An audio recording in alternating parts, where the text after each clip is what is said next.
2020, and I'd like to call to order this meeting of the Tennessee Board of Accountancy. This regularly scheduled meeting is taking place in Conference Room 1B of the Davy Crockett Tower at 500 James Robertson Parkway in Nashville, Tennessee. The meeting date, time, and location have been properly noticed, and copies of the agenda were posted to the Board of Accountancy website on January 21, 2020. Karen, I'll ask you to perform the roll call here. Andy Bonner. Present. Janet Booker Davis. Here. Stephen Eldridge.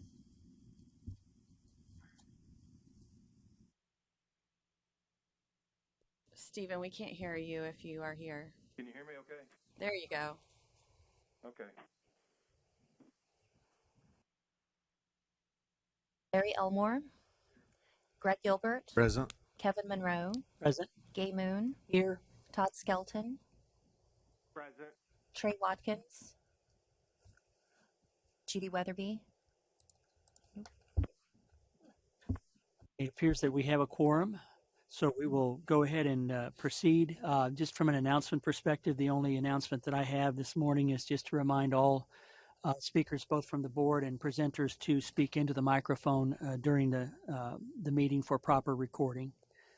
The next item that we have on the agenda here is to adopt Robert's Rules of Order. Our board does this annually, so I would entertain a motion to adopt Robert's Rules of Order as the manner in which we would conduct our meetings. So moved. We have a motion. Is there a second? Second. We have a second. Is there any discussion or comment? If not, we'll go ahead and call the roll. Karen? Bonner. Aye. Janet Booker Davis. Aye. Stephen Eldridge. Aye. Larry Elmore. Aye. Greg Gilbert. Aye. Kevin Monroe. Aye. Gay Moon. Aye. Todd Skelton. Aye. Thank you. The motion passes. The next item is the review and adoption of the agenda, which has been previously posted and submitted to the board. I'll entertain a motion to adopt the agenda. I move that we adopt the agenda. Thank you, Greg. Is there a second? I'll second it. We have a second by Andy Bonner. Thank you. Any comment, question, or discussion? Not. Karen, will you please call the roll? Andy Bonner. Aye. Janet Booker Davis. Aye. Stephen Eldridge. Aye. Larry Elmore. Aye. Greg Gilbert. Aye. Kevin Monroe. Aye. Gay Moon. Aye. Todd Skelton. Aye. Thank you. That motion passes.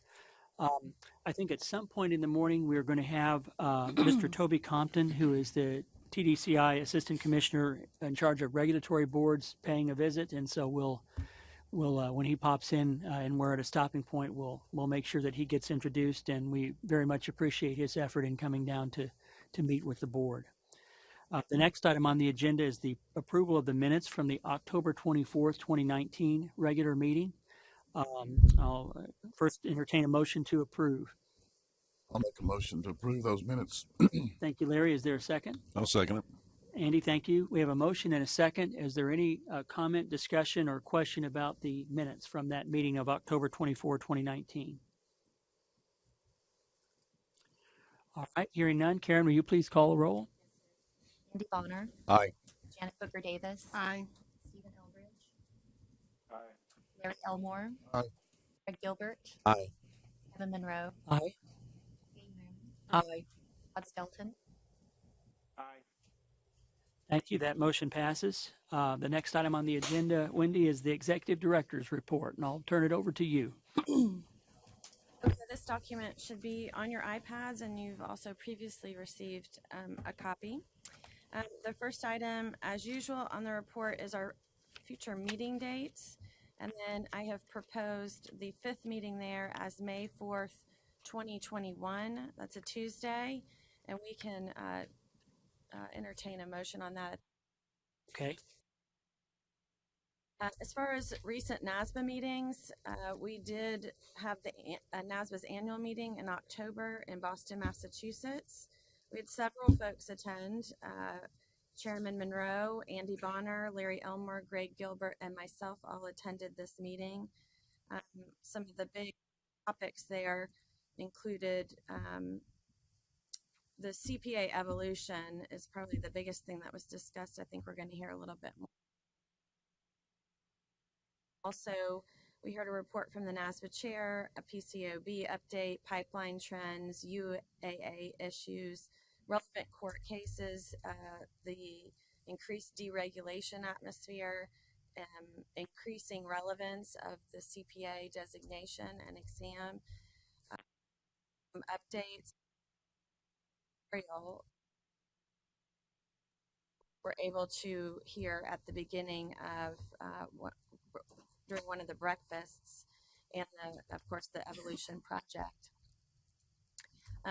Upcoming meetings, we have the executive director and legal conference coming up in March, and this is geared towards, of course, executive directors and legal and staff. Sherry and I will be attending this meeting, and we're bringing Maria along as well for the legal side of it. So we'll be doing that in March. The Eastern Regional is June 9th through 11th in White Sulphur Springs, West Virginia at the Greenbrier. Western Regional is June 2nd through 4th in Colorado Springs, and the annual meeting is November 1st through 4th in San Diego. I believe I have Larry expressed an interest in the regional meeting, so I have his name down. Andy will be attending due to his work. I'd like to attend, let me know. I know they'll have that new member orientation at the regional, Greg, if you'd like to attend. Okay, I'll put your name down for that. So anyone else, just let me know if you have any interest in attending, and we will get you on the list. The CPA Evolution Project is been proposed by NASBA and AICPA to recognize the changing skills and competencies in the practice of accountancy required today and in the future. Those that, again, at the annual meeting heard a pretty significant presentation on this. I know TSCPA and myself and Kevin, we've been involved in some presentations where we've talked about the Evolution Project. I gave you some links there to give you some more information. There's a quick podcast, I think, in the second one, if you all want to get some updates on that and where we are. And I do think we're going to hear a little bit from Andy on that project. The newsletter, we did send out a newsletter via email to all licensees on November 25th, and it is also on our website for anybody that wants to go pull it down from there. Tracker and Audit Tool, NASBA's new platform that went live last May. We've sent out a couple of notifications giving people information on how to gain access to that. I will say we've had some technical issues, anything from TSCPA's data feed and carryover credits, just properly calculating in general, kind of one-offs, but there have been more than a minimal number of issues. So we're still trying to work through those things. It's still an optional tool for everybody, and I would suggest we keep it that way until we can feel more confident about the platform.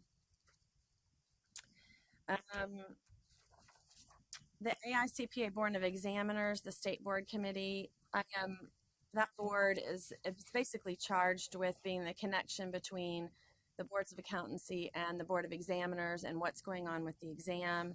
So we did meet last week via conference call, and we heard updates on the implementation of continuous testing, monitoring of the CPA Evolution Project, the financial update. The big thing here is that there's still a decline in the number of folks taking the exam. There was a decline of 3.5% on scored sections in 2019 compared to 2018. On the flip side, the international volume is up quite a bit, 13.5%. Of course, the numbers internationally are much lower than the numbers within the U.S., but they have altered their future budgets to take into account this decline, and are still monitoring it very closely and working on reasons why that is the way it is. ASBA Compliance Assurance Committee. I attended the conference call in December on this. It was a really short call. Again, this group is charged with oversight of the peer review process from the state board level. We meet again in a couple of weeks. Outreach activities, I was busier than normal this past quarter. I've listed the events there that I attended during that time. Several with TSCPA and their chapter meetings, along with Brad, their chair, Anita Hamilton, and Kara Fitzgerald. And then Kevin and I did a couple of presentations, one out at MTSU and one at Lipscomb's CPE event. And those, we received some really favorable comments. Maybe out speaking again next year. It sounds like. I think Sherry also attended the Lipscomb CPE Yes. event and presented at that as well and did Yeah. a great job. Yeah. Those have been good outreach events. Exam results for the quarter 4 are attached to this report. One of the questions I think we had at a prior meeting was that of the gender and why there's so many non-reported gender. Apparently, there's a different way of capturing this, and so many folks are not answering the question. So I did inquire about that, and it's just a different way the application presents the information and a different way that they collect it, and they don't make any assumptions. So I think before it was based on I guess whether Mr. or Mrs. was in, and that wasn't always correct. So now folks are self-reporting, and that's the only thing that they're taking into account. I will say that I did look back at our candidates for the past few years during various quarters and the volume, and we are kind of inching back up a little bit, which is good news. And so we are close to comparable to before the exam changed in 2017. So we're just off about 20 or so from a numbers perspective. So I think that's good information. Performance metrics, these are mainly internal performance metrics that all regulatory boards strive to achieve.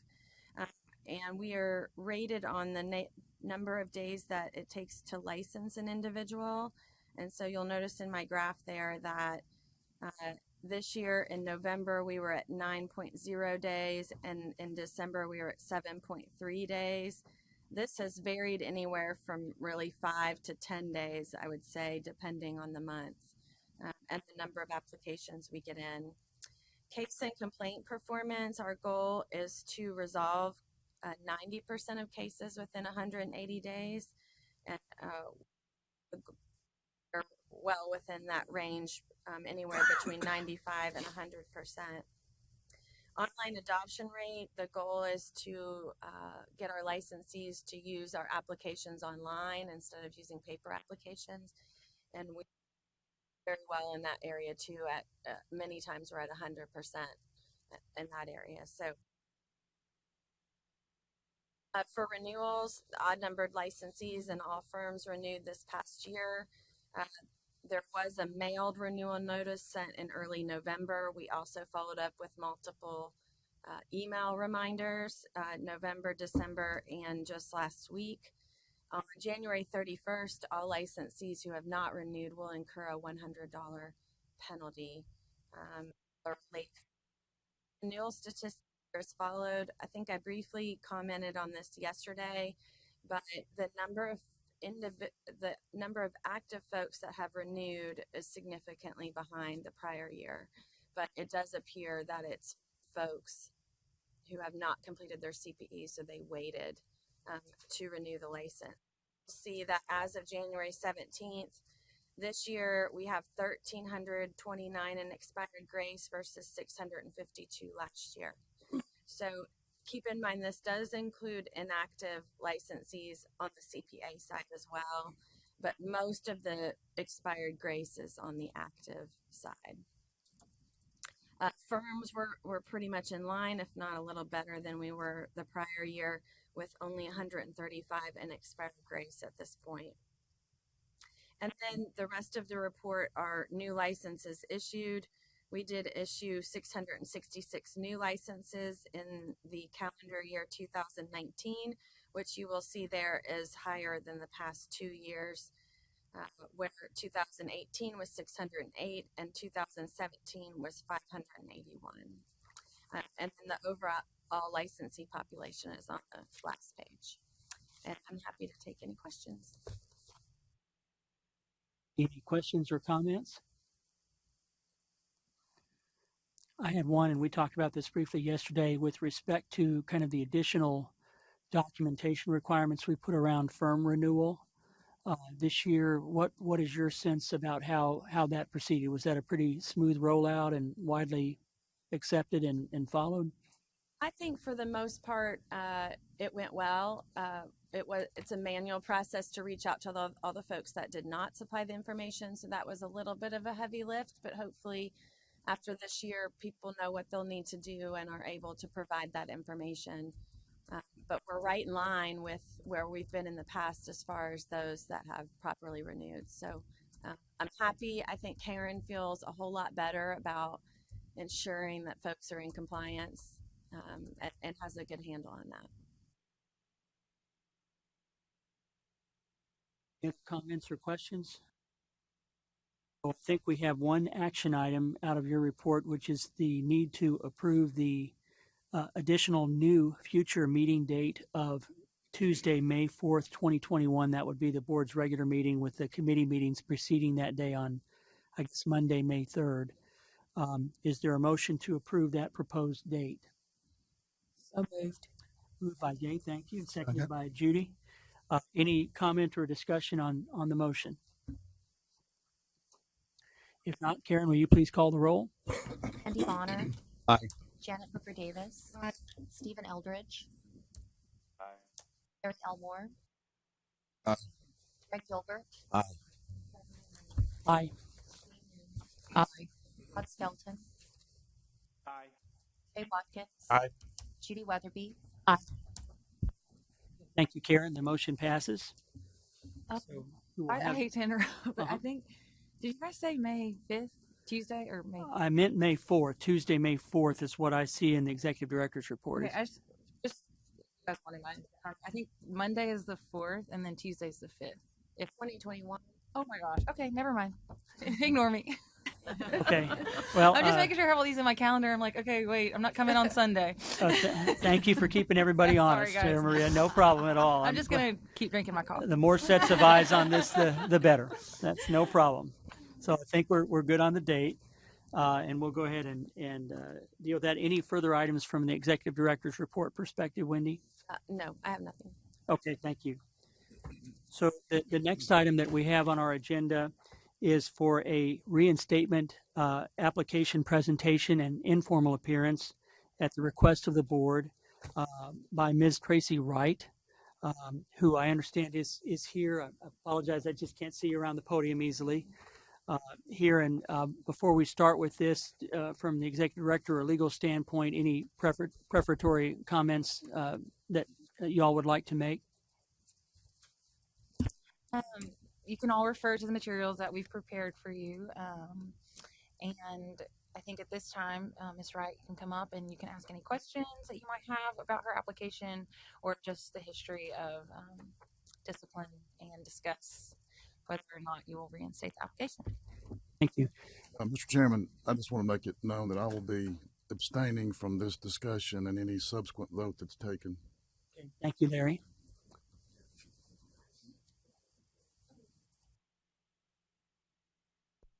And just for the record, we are here to hear Ms. Tracy Wright's reinstatement application. The board reviewed the application for thoroughness and completeness and made a motion to evaluate that today at the meeting. And there was also a request that Ms. Wright appear, and so she is here today to appear before you all. Thank you.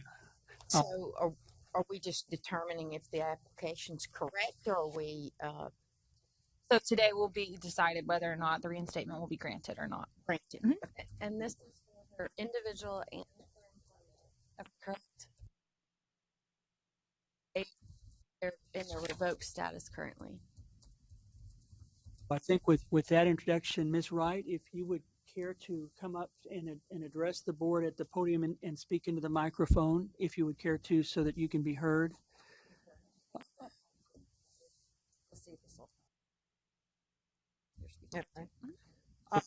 The board asked if you would be kind enough to meet with the board with respect to this reinstatement application, given the regulatory and disciplinary history. And if you would like to make any comments, you're welcome to. And also, if board members have questions, we would appreciate it if you'd be willing to try to answer them.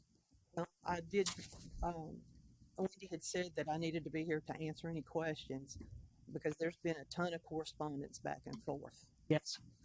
between us and between myself and the board. Okay. So do you have any comments you'd like to make up front, or would you just like to respond to questions? Either way is fine. Well, my license in 2007, I didn't have a peer review. I had not had one. And I met with the then executive director, Mark Crocker, and a member of the board. And I told them at that time I didn't have enough money to do a whole lot. But they insisted that I do 8 hours of CPE, a peer review, which I did with John Bacon of Bacon and Howard, and a $2,000 fine. Well, I did everything but the fine, and that we did not talk about installments, and I couldn't afford the installments and all the other. So I had missed a couple of payments, and they revoked my license. And I asked for an appeal, and I got nothing. Then I submitted an application in June of 2014. It was sent right back to me.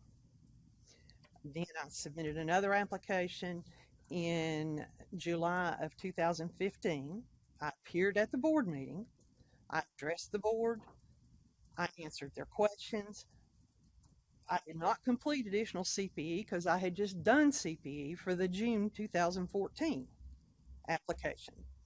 So then you rolled the application and said that we needed to do another one with the CPE, which I had in before October, and then it was, you got to come before the board again. And that's a little rough to keep coming to Nashville. We appreciate you doing that today for Well, the I was board. told that had to be done. Well, I think the board members wanted an opportunity to try to follow up on the record, which is kind of a long one, as you've alluded to, in terms of history of disciplinary interactions with the Board of Accountancy or its staff. And so if you're willing, I think board members may have some questions for you with respect to your application for reinstatement. And we can try to proceed through those questions and comments, and then ultimately the board will deliberate in public session and will make a attempt to reach a decision as to the reinstatement. Ms. Wright, do any board members have any questions of Ms. Wright? I've got one, Ms. Wright. So currently you're under a revoked status, is that correct, for you and the firm? Correct. Okay. And that has been in place since, I think, 2007, 2008. okay, 2008. And then, so that revoked status would prevent you from representing yourself as a CPA or doing a test work. Yes. Have you followed that standard since? All but one case. Yes. When was that case? The Knoxville Zoo. Was Yeah. the case. What year was that? 2000 and Okay. So in that situation, what did you do for the Knoxville Zoo in 2012 in An revoked audit. status? You did an audit? Okay. Have you used the CPA designation since then? one time, which is a financial statement that I did in 18 for contractor's license. Contractor's license. So that would have been a test work, correct?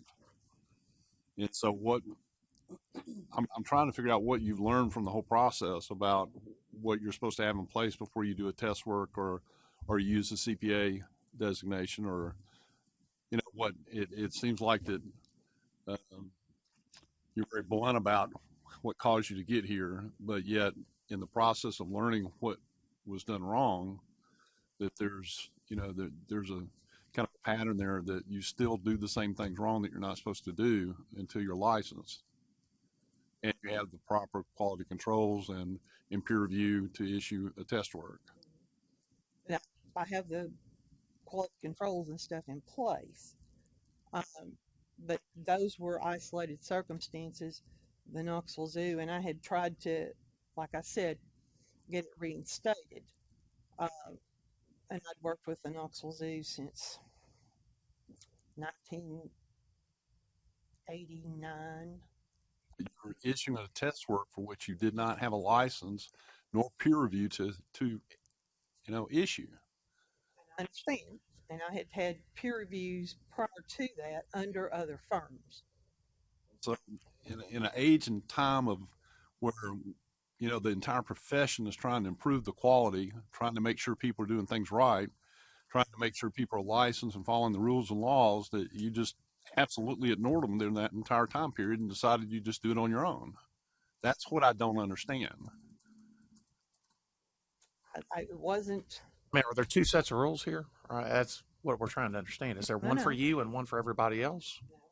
Because what I'm hearing right now is not contriteness at all regarding the law. I mean, I'm sitting here listening to you, and I cannot understand why you would think you don't have to abide by the same laws the rest of the profession does.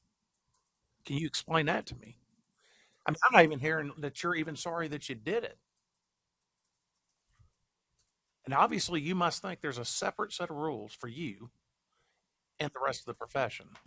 No, there's not. But with the way you're talking right now, you're not helping yourself.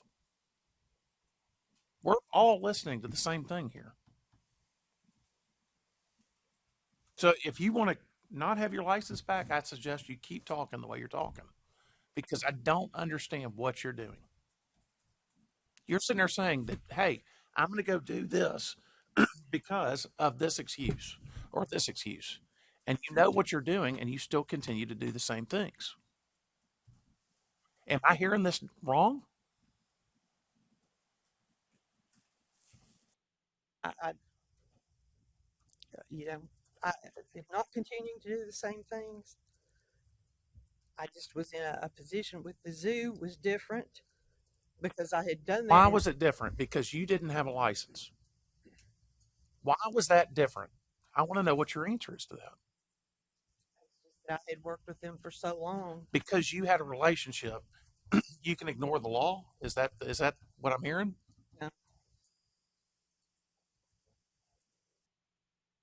Right. You also mentioned there was another situation involving I think a contractor where Yes. I gather a review report was issued, and the information we have is in or around 2018 or thereabouts. Also, while in a revoked status with respect to your firm and individual licenses, are there circumstances around that you would care to enlighten the board on, in terms of why you chose to do that in a revoked status? Other than just being frustrated with the whole process. Very frustrated with the whole process. So, how many years did you audit the zoo? Off and on. 1989, audited when I worked with Pete Marwick, and then on my own in 91, I think, and I audited them from 91, I think, for 5 or 6 years, and there was a break, and then 2000 started auditing them again.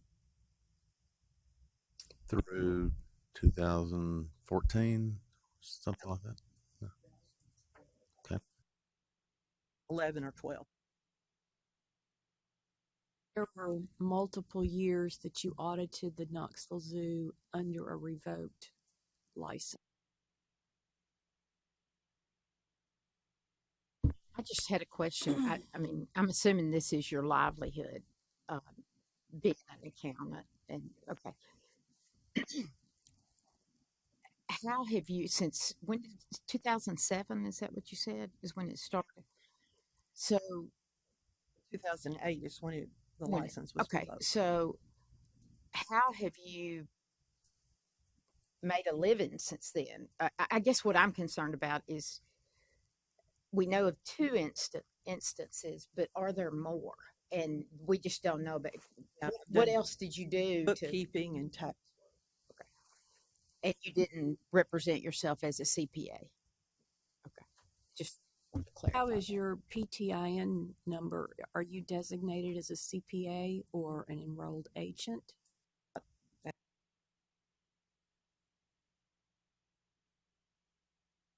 Have a PT? I have an old one, but I've had correspondence with the IRS, and it's no longer a CPA. We have some information that you used the CPA designation on a 2015 IRS Form 990. Would that have been for the Knoxville Zoo? Did you do their tax return also, or? I did, but I wouldn't have done it beyond that. I had one where it was just the tax program that I've used forever, and there was no place to go in and change it at that time. And I do 1990, the volunteer organization for which I'm not paid, and I do 1990.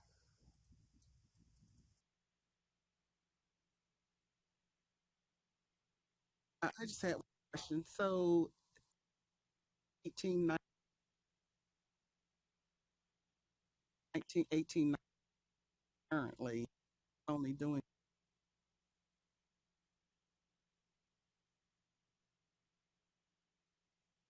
That's right. I think shortly the board is going to make have a vote to determine whether the licensed firm and individual license should be reinstated. But I think as you can kind of hear from some of the questions and the tone of the questions that are being asked, I think many board members are having difficulty with the concept of approving a reinstatement of a license when there have been continued violations which are in the same category that caused the license to be revoked.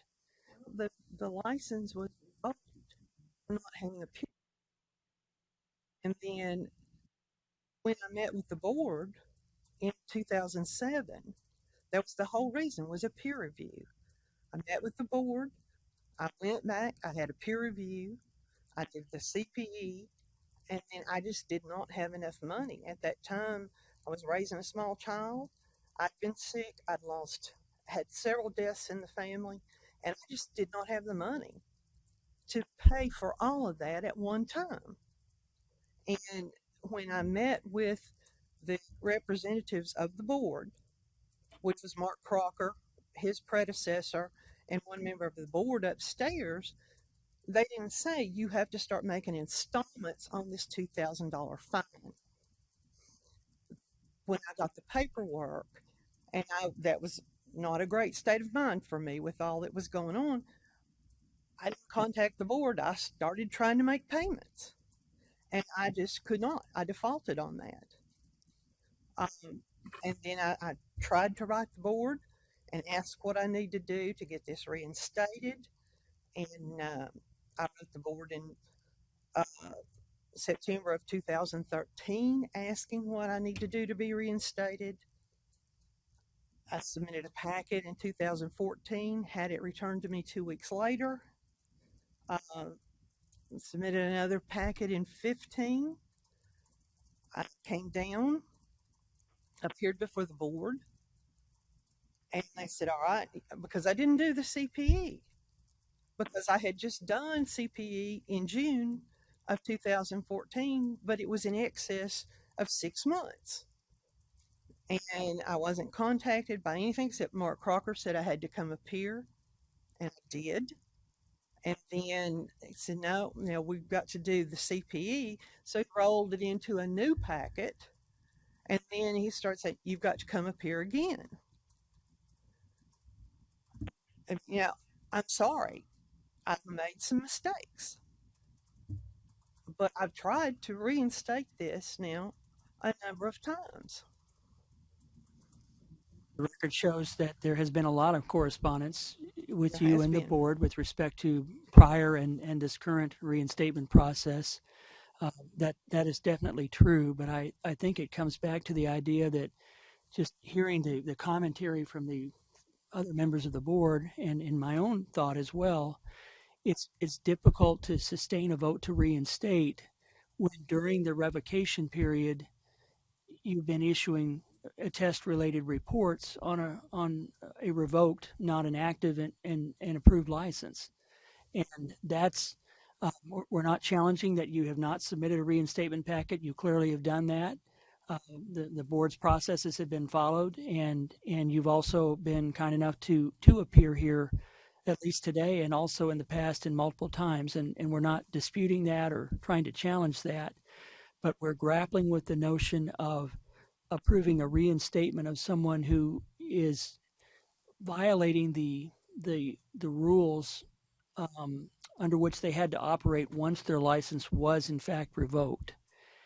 And in my mind, I would like to see a period of time elapse where we don't have those continuing violations before we reinstate, because apparently there was at least a review report issued within the last 2 years, at least in 2018, while on revoked status, and that is concerning. I was just absolutely frustrated. I'm just going to say, after submitting packages, after doing additional CPE, after appearing before the board, and the experience with 2015, when Mark Crocker told me I had to appear, and I did. I came down, I appeared. He had the package before the board meeting. I didn't get a call. I didn't get anything saying, you didn't do the CPE, so we need to put this off. I came down, and with my family situation, that's a little hard. Then I submit the CPE, and I hear it's been rolled into a new package, and then it's come down and addressed the board again. Mr. Wright, I don't think you understand that what we're all looking and hearing right now is that how can we allow somebody who decides to take the law in their own hands because they're frustrated and issue a report which they have known since 2007 that they're not supposed to issue because their license is revoked? They haven't done peer review. How can we give that back to somebody who's sitting here and trying to use a sob story for things that happened to you, which I don't have any problem with, but now you're standing up here telling us, I just am frustrated with y'all, and I'm just not going to abide by your rules anymore, the Tennessee law, or anything to do with the CPA certificate. I'm going to do it myself. And quite frankly, I think that you just answered your own opinion right there. You still don't understand why you're before us, and you don't understand why your license is revoked. You have to do the things you're supposed to do in order to keep and obtain that license. And you're not demonstrating that. I do understand that. These were not things Mr. Crocker came up with on his own. These are things that this board came up with. So when you come over here and refer to Mr. Crocker, he's not doing anything that we didn't tell him to do. No. And so you're telling me that, well, I don't agree with that. So I'll just go do my own thing, and then I'll come back here and do whatever I need to do. I met with Mr. Crocker. He was the investigator at the time. I don't remember the name of the lady that was the executive director at that time. But I met with the two of them and another gentleman on the board. Just say this. I've been on this board almost 9 years. That's a very long time ago, because I don't even know who you're talking about. I know Mark, but before that, 9 years, and you're still dealing with the same situation. That's not on this board. That's a long time to clear up one issue. And I've tried to clear it up. In over 9 years? I have tried to clear it up. Like I said, in 14, I sent a letter. In 13, asking what I needed to do. I sent a packet in 2014. I did the CPE, did everything for renewal. They said that it's got to go before the board. I did another This is packet Stephen on Eldridge. 15. I'm hearing your comments, and I'm not disputing the fact that you've been working on this, but the problem I have is you're still committing the same law violations. And when I look at this for a reinstatement, I look to see if someone made a mistake, which that's fine. We all make mistakes, but then you just continually are breaking our laws the same way. And to me, that's a huge risk to the public. And I'm just going to leave it at that. That's my issue there. And the other thing is, I feel like you're trying to make this like it's our fault that you've done these things. I mean, we're trying to help you, but you come in here and just, I'll use the sob story, but laying blame that's not. Accept the blame. I mean, you've made the mistakes and you've broke the rules. I have one other board member, I think, also participating telephonically. Todd, do you have any questions or comments that you'd like to ask? Thank you, Mr. Chairman. Ms. Wright, thank you for your comments and appearing, and apologize for having to participate telephonically. But I appreciate the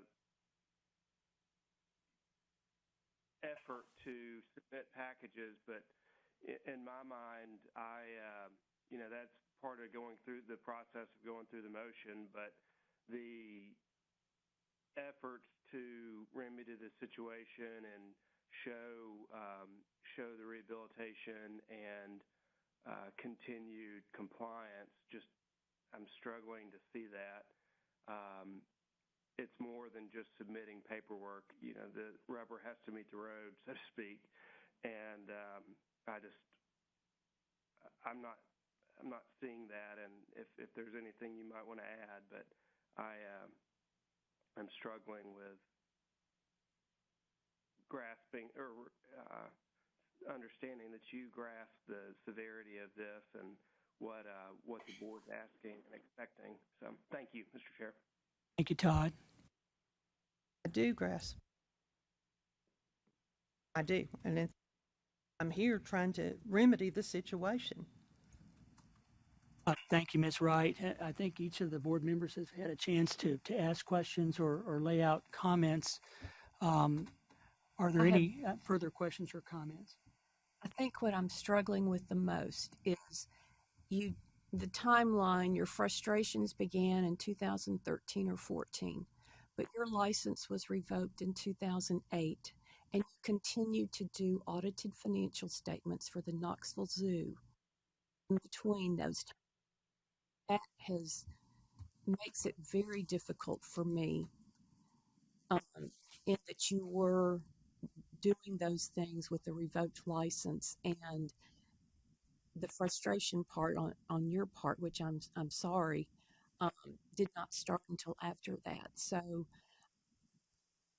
I'm having a hard time.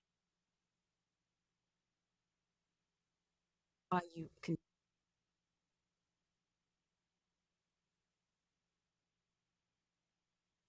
Right. I'm just wondering, what is it that you would see as a path forward for you to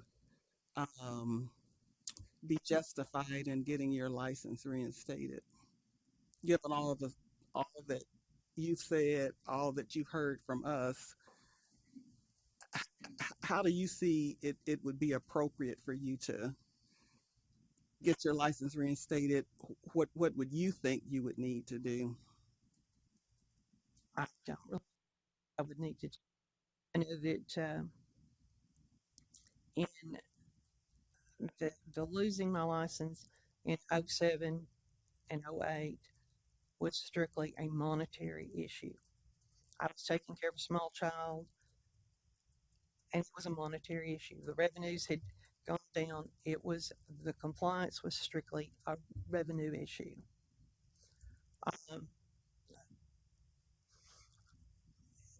I have done the CPE. I've done the peer review was a little late, but I am willing. My situation has changed, and the compliance going forward should not be an issue,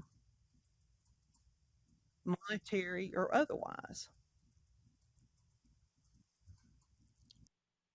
I don't know what more to say. Appreciate that question. Also, the response, Ms. Wright. Um, are there further questions or comments from the board? I do say before before it was an issue for the peer review, I've been a firm on my own from 1991 up through 2007 with no complaints, no client complaints, no violations. What was the nature of your CPE over the past, say, 2 years or so? And I don't mean specific courses, but was it Mainly tax. okay? No test or no auditing? No. Tax, what was required for taxes. SARS, which I think has been replaced, but taxes. Okay. I just wanted to ask, when you're speaking of that monetary hurdle that you couldn't get over, how much was that? What kind of monetary? I had trouble paying bills at that time. No, I understand. I'm wondering how much money were we talking about? I think because of the trying to take care of a child and stuff, my revenues were 20,000 or less. But what was the fine? How much was the fine? It was $2,000, and I paid 3 installments in 2007, 2008, and paid the balance in September of 2013. And the entire balance has been paid. I struggle with on that. I mean, that your license is your livelihood. I mean, it's the way you need to make a living. There's so many things. There's so many avenues. I mean, I can't go into your particular situation, but it just doesn't seem like it was a priority. I was suffering from depression and lost several family members, tried to take care of a small child, and Appreciate Ms. Wright for sharing. Thank you. I think each board member has had a chance to ask questions or make comments. Are there any additional comments from staff relative to the presentation that we've heard? I just think if there's a motion to reinstate, the board needs to discuss what grounding requirements will be imposed on that reinstatement. But other than that, I think is the board ready to consider action here on the issue as to whether or not the license would be reinstated? I would suggest also in consideration of that, in terms of Janet's very kind of good question about going forward, what would you need to expect or look forward to doing in terms of being in compliance? I think the board members have very clearly laid out significant concern with, while in a revoked status, continuing to issue attest-related reports that would require a valid license, firm and individual license. And so we'll see how the board ultimately views this. But speaking for myself, I'm going to need to see some period of future activity where we're not in active violation of continuing to practice with a revoked license and do things that one should not do unless they have a valid license. And so, in other words, for me going forward, I'm going to need to see a period of time where those kinds of continuing violations on a revoked license are not occurring from a reinstatement perspective. And so I guess a procedural question, Wendy, to you. In order to reinstate a license, the board has to affirmatively act on that reinstatement and vote to approve that. Is that right? I think in this case, the issue would be, I think given the discussions that we've had, we should go ahead and vote on a motion to reinstate, to either accept or reject that. And then depending upon the outcome of that motion, I think, and the comments that are made with respect to that, that may give you some indication that if it is rejected, the point is to give you some indication of what is necessary in order to come back to the board for reinstatement. We'll see what the board does. I can't prejudge their vote, but I think it seems that we're ready as a board to call the question and determine whether the board at this meeting at least will approve a reinstatement application that you have submitted. Okay. Right. So just to clarify, we're gonna vote to reinstate or reject what we have today, but that does not preclude trying to find some kind of path forward in another vote or discussion. Or I think what I would do is offer a motion, at least for discussion and vote, that would be to reinstate the applicant. And if other board members wish to add conditions to that, or they simply wish to accept or reject it outright, they may do so. If that meets with the general approval of the board. I think we need to take some action.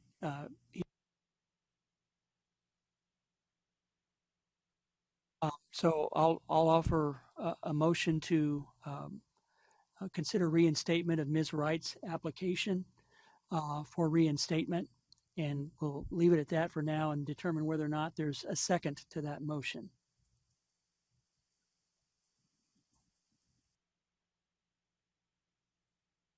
Is that to actually allow her to practice again, or The yes? motion that I've okay. stated is to allow her to practice. Yeah. So the motion fails for lack of a second. So the reinstatement application is not granted. Ms. Wright, I think what you've heard is a significant amount of concern on each of the board members' parts that have responded with. There is understanding of the troubles that occurred in 2007 and 2008 that started all of this string of things off. But there's even greater concern about practicing on a revoked license and doing relatively recent activities that should not be permitted on a revoked license status. And so I think that's the principal reason why the application for reinstatement has been denied.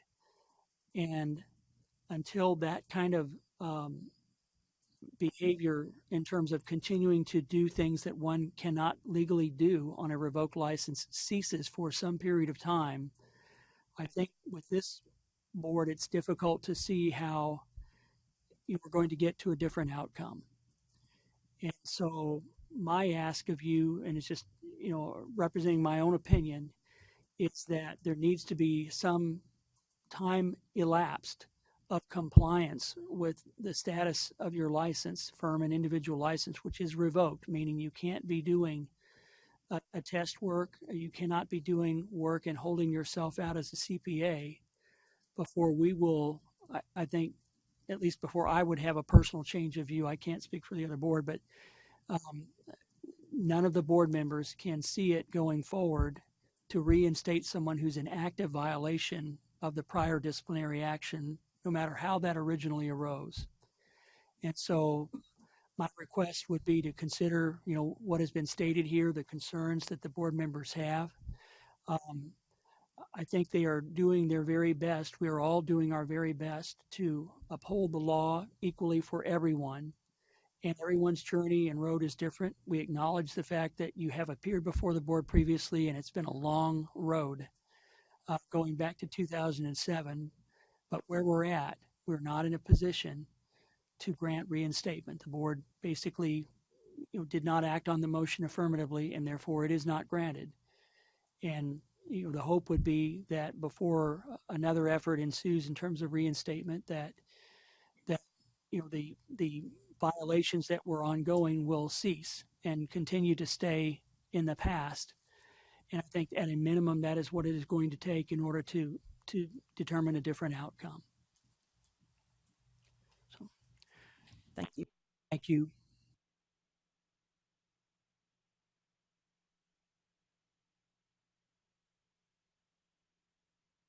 Next item that we have on the agenda is a reinstatement application evaluation for a revoked license and permit for Bradford Jones and Jones and Associates.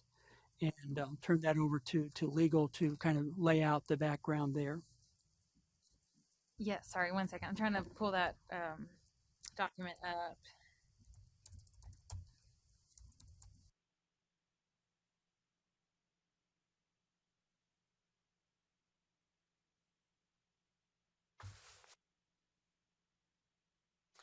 So this is an individual who we've had some complaints on for operating a firm where the his actual CPA license is in. All right, Stuart was working on this case, and we're split right now, so I'm trying to see. Is his CPA license in review status right now? Yes, his individual license is in revoked, and the Nashville office of his firm is revoked. Yes, and so Sherry has met with him. He is working with us in order to comply with the rules and law, and there's been a prior consent order that he has paid his civil penalty on. So today we're just kind of same thing. We're at the last meeting. We evaluated the application for completeness. That's the same thing that we're doing so that he'll appear in May. And then at that time, the board will then decide whether to reinstate the license. Okay, so here we're not being asked to make a decision. That has to, I believe we have a 2-meeting process for that. And so this is the initial meeting for that. That is correct. So from a legal and staff's perspective, it appears that at least from what I'll call a paperwork compliance perspective, he submitted a complete application. He has paid the appropriate fees. And would it be fair to say that you believe the application is in order for future consideration at the May meeting? Yes, I would say so. And I'll let Wendy speak maybe administratively whether or not. Yes, the application is complete. I will verify that the licenses were revoked due to non-compliance with a consent order. So I had included the consent order in your documents, and so what he had done was sign that consent order, agreeing to the items laid out, but then did not act upon those. And so when that happens, the license goes into revoked status after a period of time where we try to get you to comply. So that's what happened here. And Mr. Jones has now complied with all of the items in the consent order. So there were several items there that he was asked to do. So just for clarification, he has submitted the applications for reinstatement, paid the fees, and has complied with all of the items in the consent order. One question I have, Sherry, have you has he been acting as a CPA with the revoked license? Yesterday when we were in the enforcement committee, you know, properly highlighted that was the one that was coming up for possible reinstatement. Those additional complaints that were logged was because of using designation on the website and in signage at both the Nashville location and the Gallatin location. Okay. We reached out to him in regards to that. I did meet with him personally. It was quite a long meeting, actually. He seems, you know, he admitted to me that it was another one of these. He was a little frustrated with the situation, but he was very willing to try to come into compliance. I can say that as of a week ago, I drove by the Gallatin location and saw that he had taken action with his signage, and we had a long discussion of what he could and could not do in terms of that revoked individual license as well as the revoked firm permit. And then the Gallatin location is actually in expired grace status at this point and cannot be renewed until obviously he is the sole owner can have good license and good status. Any other questions? At this point, no action is required with respect to the reinstatement itself. Is that right? I know for Miss Wright, like at the last meeting, we just and then we did a vote to hear it at the May meeting, and I think because it's telephone, we'll need a roll call. Yes, and then I would also like you to indicate whether you would like him to be present for Voting on questions. You're voting to accept the to accept application. the application and have it heard at the next meeting to be considered for reinstatement. We don't vote on other people's applications. I'm trying to understand the necessity to vote on that. The rule is very odd because it requires it to be presented for consideration at the next meeting. And so I guess the one thing I do want to know, because I need to relay to him, is would you like him present in order to answer questions? Because the rule does not require him to be present. That he's paid all fees and the application is complete. Yes. And he has complied with the items that were enumerated in the consent order at this point? Yes. Okay. In my view, that's a different situation than the one we've just discussed. And so I wouldn't personally insist that he need to appear in that particular instance. He's welcome to if he wants to. I mean, because we are going to discuss his reinstatement application. But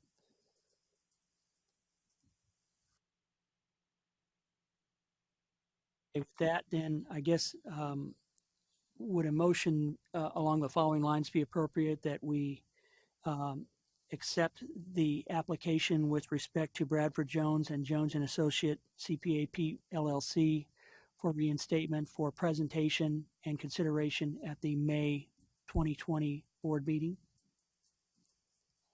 Is that appropriate? Okay, is there a second to that motion? Second. We have a second. Is there further discussion?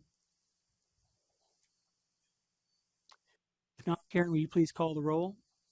Honor. Aye. Janet Booker Davis. Aye. Stephen Eldridge. Aye. Eric Elmore. Aye. Greg Gilbert. Aye. Kevin Monroe. Aye. Gay Moon. Aye. Todd Skelton. Aye. Trey Watkins. Aye. Judy Weatherby. Is there an option of yay or nay? Yes. Abstain or whatever. I just looked him up online and he's linked in. It's Bradford Jones CPA. So I don't want to reinstate at this. I mean, I don't think he's done what he's supposed to do. That is very easy to fix. So You vote to abstain. or I think I'll vote no, actually. So the motion passes, and with the board's concurrence, what we have are the NASBA updates and committee updates, and then we have our committee reports. What I would propose that we do is we go ahead and do our NASBA updates and then take a break following that before we get into our committee reports, if people are comfortable with that. I guess a question. Yes.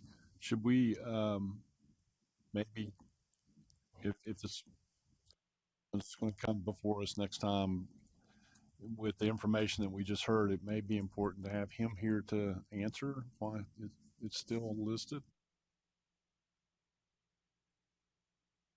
So I think, we can have a motion to ask him to appear before us if one wants to offer that. You can certainly have him appear.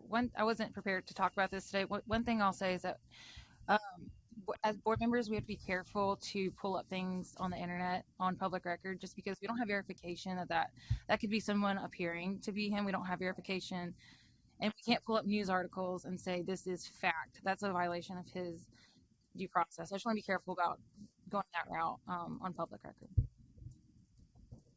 Appreciate that admonition from council. Okay. I'll make a motion that he appear at the next meeting to reinstate his license. I'd like to hear from him too. Okay, so we have a motion to request his appearance. Second. And we have a second. Is there a further question or comment? If hearing none, Karen, will you call the roll? And this is on the motion to request that Mr. Jones appear at the next meeting in May for the reinstatement discussion. Honor.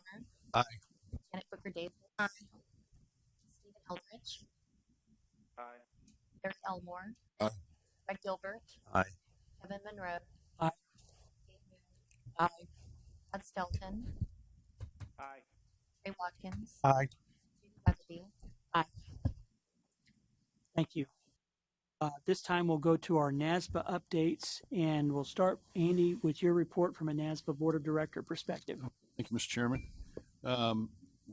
We had a board meeting in January of 2020, and our chair, Lori Tisch, got up and talked about the CPA evolution, and that was basically the focus of most of what we talked about. Surprising to me that they have really taken off, and this thing has really sped up a bit. They're supposed to be possibly approving a timeline in the next week to get an exposure draft out, hopefully by the regional meetings or June the 1st. That's still up in the air, but that seemed to be a goal that the groups were working on to get everything going. At the same time, advisory groups have been put together. A CPA Evolution Education Advisory Group was put together to provide insights on how the current educational requirements of the UAA might be revised in light of the diversity requirements of the state boards across the nation. Our own Dr. Bruce Ben from UT is on that group. He's also been elected to the AICPA Board of Directors, and they're looking at the accreditation changes that will be necessary. So while normally in the past, the AICPA and NASBA have just done one thing at a time, it seems that multiple groups of people are working on this project together to fast track it. At the same time, the CPA Evolution Examination Advisory Group has been charged with to provide an initial reaction to questions and comments regarding consideration and design concepts for implementation of the new CPA exam that will be required. With the alternatives or the structure for which the evolution committee has come up with, or the task force. Everything, as I said, is being talked about in the summit coming up in the next week. So there's a lot of things happening. They stated in the program that, or at the board meeting, that universities were already starting to change the educational requirements. And so it was, even though we're just now talking about what needs to be changed, the universities have already taken the step to go ahead and say, hey, we do need to change this. There's a lot of meetings going on. Before, I guess, Saturday, I got an invitation to NASBA's going to have a call meeting on 3/5/20 to update the evolution about everything that's happening now and what's going to happen in February. At the same time, the committees are going to have videos, and the regional meetings are going to occur, and we're going to have webcasts for regional directors, executive directors, also, and I think one of them has already been put out for February, for the end of February. So expect a lot of things to happen there, which is exciting. And where normally in the past it took 7 years to make changes for any type of change in education or the exam, this is going to fast track very much so at a different standard that we've never seen before, which is exciting in itself. The CPA exam practice analysis, it says, based on the results of recent practice analysis, were released as an exposure draft and an invitation to comment on the AICPA in late December 2019. It's a blueprint for the uniform CPA examination that has been proposed. So you've got the evolution happening, but you already have the CPA exam saying, hey, we've got to have more technology on the exam. So they've already decided, hey, that needs to go now. And so that is changing. Comments are being received through April 30th of 2020. So I encourage you to go out and look at that exposure draft and consider it. And that's what they told us at the board meeting for us to do too. It says in eliminating the topics of newly licensed CPAs will be less expected to know, and adding additional topics that they would be more likely to use, including technology and data analytics. So that's taking place. Just a question. Well,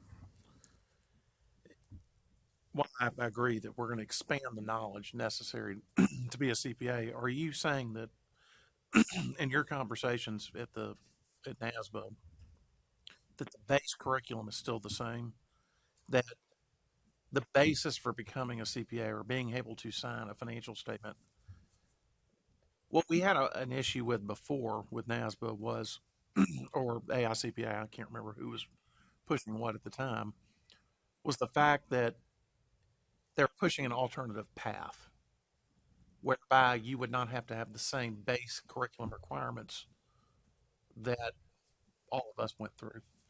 And so I just want to understand from NASBA's perspective, what they're pushing now is the base curriculum and not this alternative path. This isn't a backdoor for getting a CPA certificate because the other way failed, I guess is my question, to say it maybe bluntly. I don't.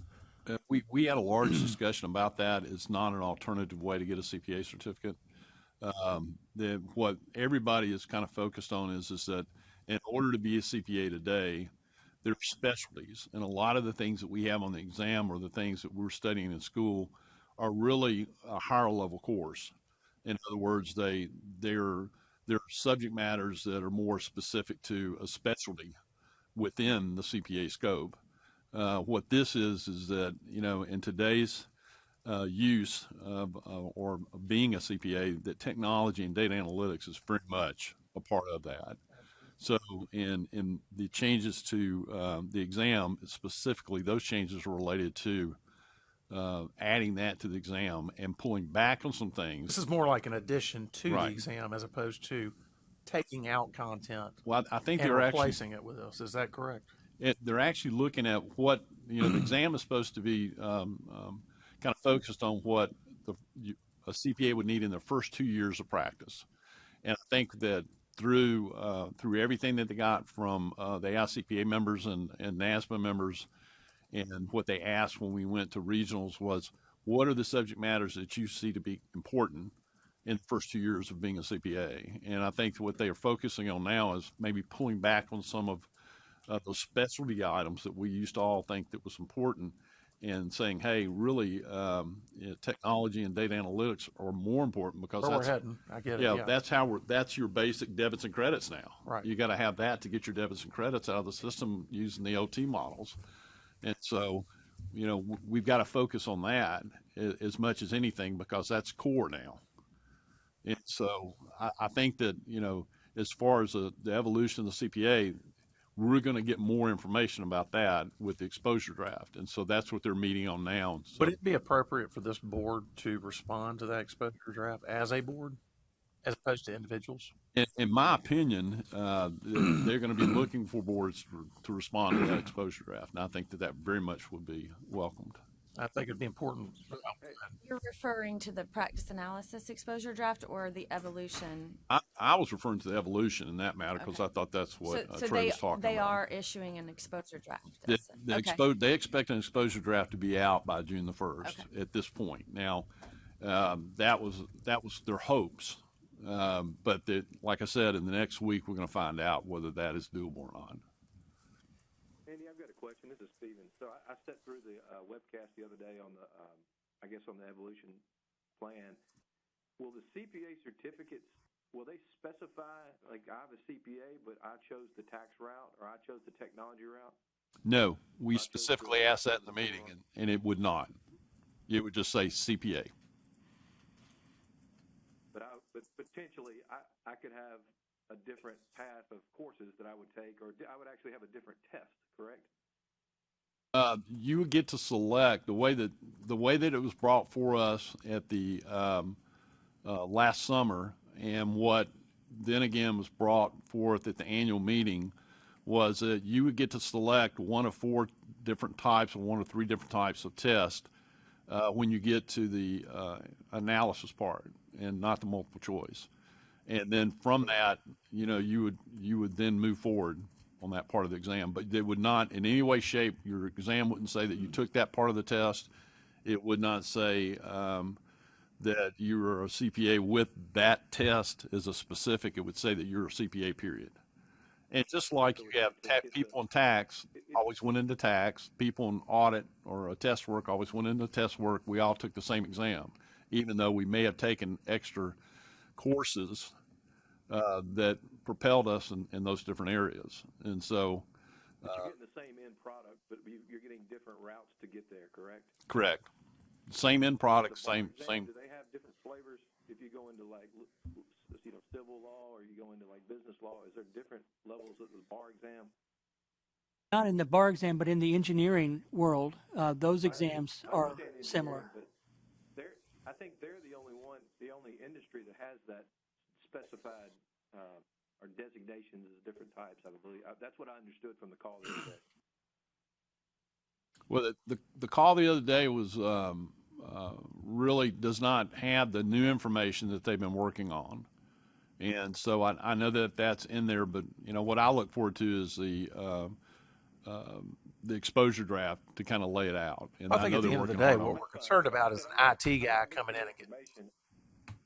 I think at the end. Trying to clarify that the bottom underlying principle is you've got different routes to get to the same end result that may or may not be equal. Well, I think that's our concern, is that we want to make sure that a person that majors in IT can't just walk in and get the CPA designation. I think that's where there will be what they're working on with the other two groups. The Education Advisory Group is saying, what are the educational requirements to become a CPA? Right. Okay. And so that group there is still in process. And then at the same time, the Examination Advisory Group is saying, okay, based on that core education, what are the things that we need to make sure that we cover to have the requirements met to be a CPA in the profession? So I think now you understand why the other two groups are meeting, and they're actually calling them the CPA Evolution Dash. So I think all of those are going to come together to bring about a better product when the exposure draft is presented. Can you ask one question of that group for me, just in terms of your response when you're talking? If it's not designated on the exam that you're getting some specialization, why is it important to even test in that manner? That's just a general question I have. Okay. I don't understand if we're going to have these alternative portions of the test, so to speak, but they're not getting a designation in any way, shape, or form, what's the point of even having the different methods? I'm trying to understand that portion of it. And the way I understand it is that regional directors will be allowed to be on. Don't get me wrong. I understand how Yeah. important data Yeah. analytics and IT and all that is. If you're not going to sit there and say, hey, you took the exam and now you've got this designation, which the ICPA will sell you greatly on that portion, why test differently? That's kind of my, and I know it's important. I'm not saying it's not, but if you're not getting credit, so to speak, for it, why is it? Say, this is a follow up to what Trey's asking. Did you say that in looking at the exam scores so you take the exam and you pick a certain category, when you get your scores, will it not indicate that you chose one or the other? We ask that It'll be specific addition question to that in the, says that you portion passed. of the exam, right? I guess. Would that be a record of whatever specialty? It won't be a record that's put out to say, hey, this no, I is don't what my mean Is specialty that out, part of but the I mean one, that- one of the four parts, or so to speak? It's an addition to, it's not a separate component of the 4 parts you're normally taking, or is it a separate part? Well, normally you have an analysis part of the exam, and so after you get through with your Been a multiple long time choice, since I took it, so I Yeah. don't even know what it says now. But different from when yeah, then you have an analysis. At the analysis stage is where where they gave us maybe everybody had the same question. You get to pick one of those parts of what question you want for the next phase. that's not part of one of the existing 4 parts, or is that? It's not part of the one existing 4 parts. It's an a addition separate to component. Right. It's a component of the. Yeah, you got your 4 parts you take, but it's a component of those parts. But what you're saying is you're detailed- going to get an analysis, and it won't say that you did IT or data analytics or whatever. It's just you passed in the analysis. Will it be a part of all 4 parts? I don't think it'll be a part of all 4 parts, but maybe when you get up to the accounting side, it would be What we used to call practice. Yeah, practice. The problems that you would have. there is a strong desire to not expand the exam beyond the 16 hours. So, I haven't heard exactly how they plan to do that, but whether they're going to keep the 4 parts as they are or they're going to shuffle it a bit, I still haven't seen what the end result looks like. But there is a strong desire not to go beyond the 16 hours. And that's what the I guess my other question I've got, this is Stephen again, is, historically as the exam has evolved since we, so all of us took it, the content would be updated. They would, keep the same test, one test, and update it. My concern is, and again, I may be completely wrong. My concern has always been is this is more of a play to get more people to take the exam for monetary reasons as opposed to trying to really truly evolve.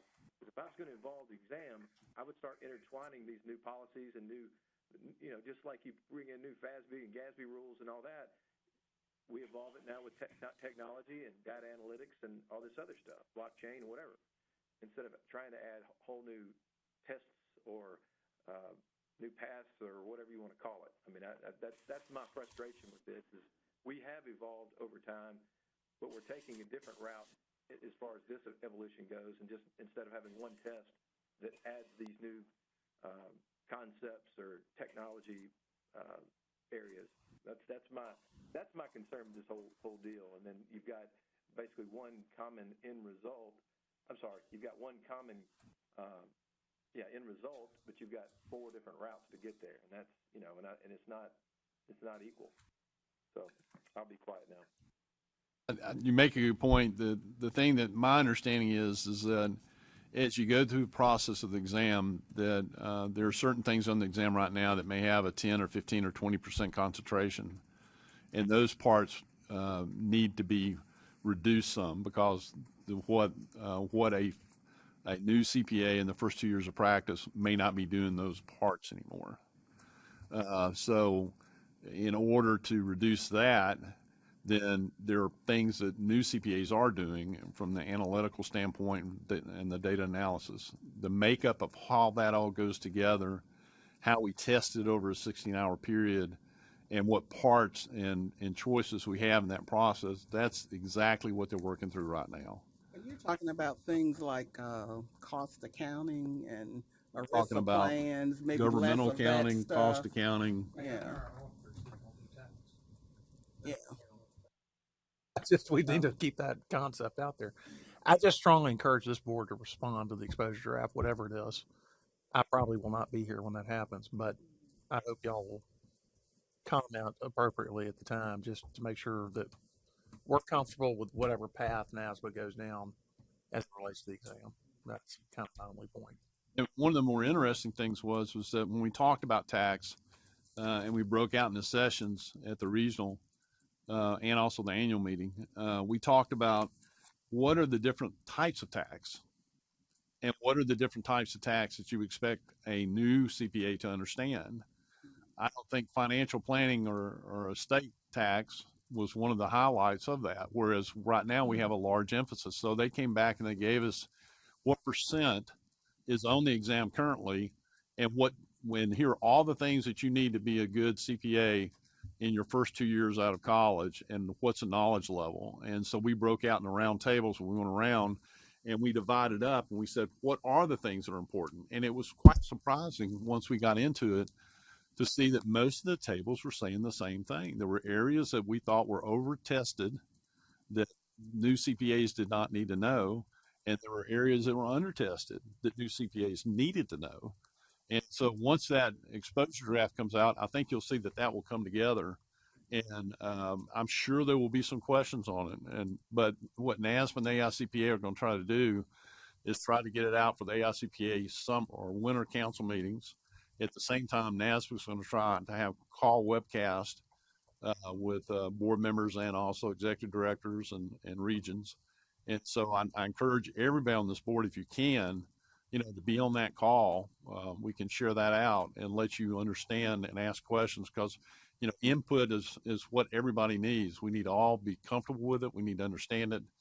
and we need to make the right decision for the profession going forward. Is there, I think there was a group that's looking at the declining numbers of being incorporated into these reviews. I think that what I have been seeing is some information being gathered about strong economies and the CPA exam. That statistically speaking, as the economy is strong and people can obtain jobs without having a CPA certificate or a master's degree, and what's the correlation of that? And it seems like that based on past, some of the things I've seen, and specifically from the executive director out of Alabama, and I know Dan has been working on it with him, with Boyd Busby, that there is a correlation there. As the economy gets better, we seem to have, a decline, just for the fact that jobs are very people are having a tough time finding candidates for jobs, and so they're immediately going into the workforce, and they're kind of being pulled away from sitting for that CPA exam, and so that's a very interesting. There's no different. I agree with that. I think back when the IT revolution hit, I mean, you think about the people that just left our profession for a period of 5 years. That whole the concept of the exam being designed to test what a first 2 years level person needs, that's a whole new idea, isn't it? I mean, when we took the exam, it wasn't necessarily designed to test what you would do in your first 2 years. I think it was more designed to hazing. That's what it was. I'm not sure. I asked that question, and I was led to believe that it was always designed that way. I don't think so. They may say that, but I'm not so sure. I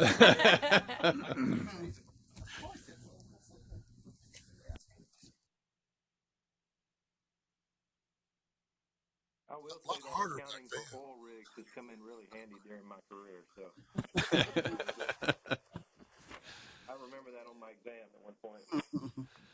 Yeah, the other things that we saw was really a change in a test work for experience, for exposure drafts being released and related to a test work and engagements. And there seems to be a trend, and believe it or not, the PCAOB is looking into it as far as regulation and trying to step up regulation across the United States, but also at the same time, the IESBA, the International Ethics Standards Board, is trying to step up the standards for engagements across the world, specifically what happened in Africa and the reports that were issued that were substandard.